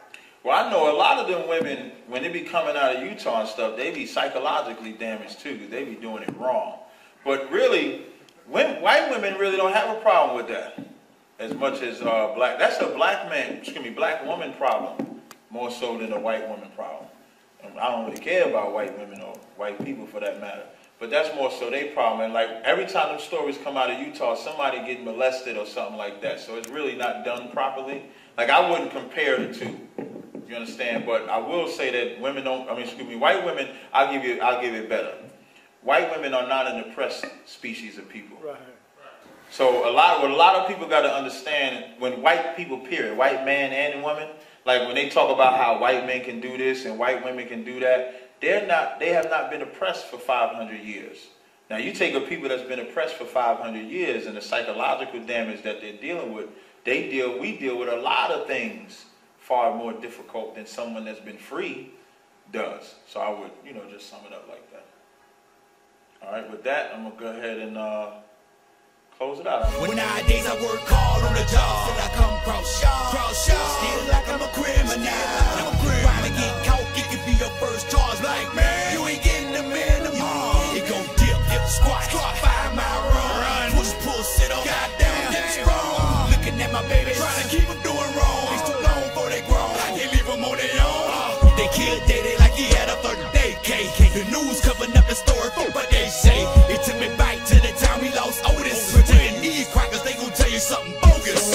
And I'm thinking like, damn, what you tell the kids? We try to put up a fight, but did we fail the kids? Cause they really got us looking like no damn good. And why success got to cost my manhood? Hey, black women, y'all got to wait the full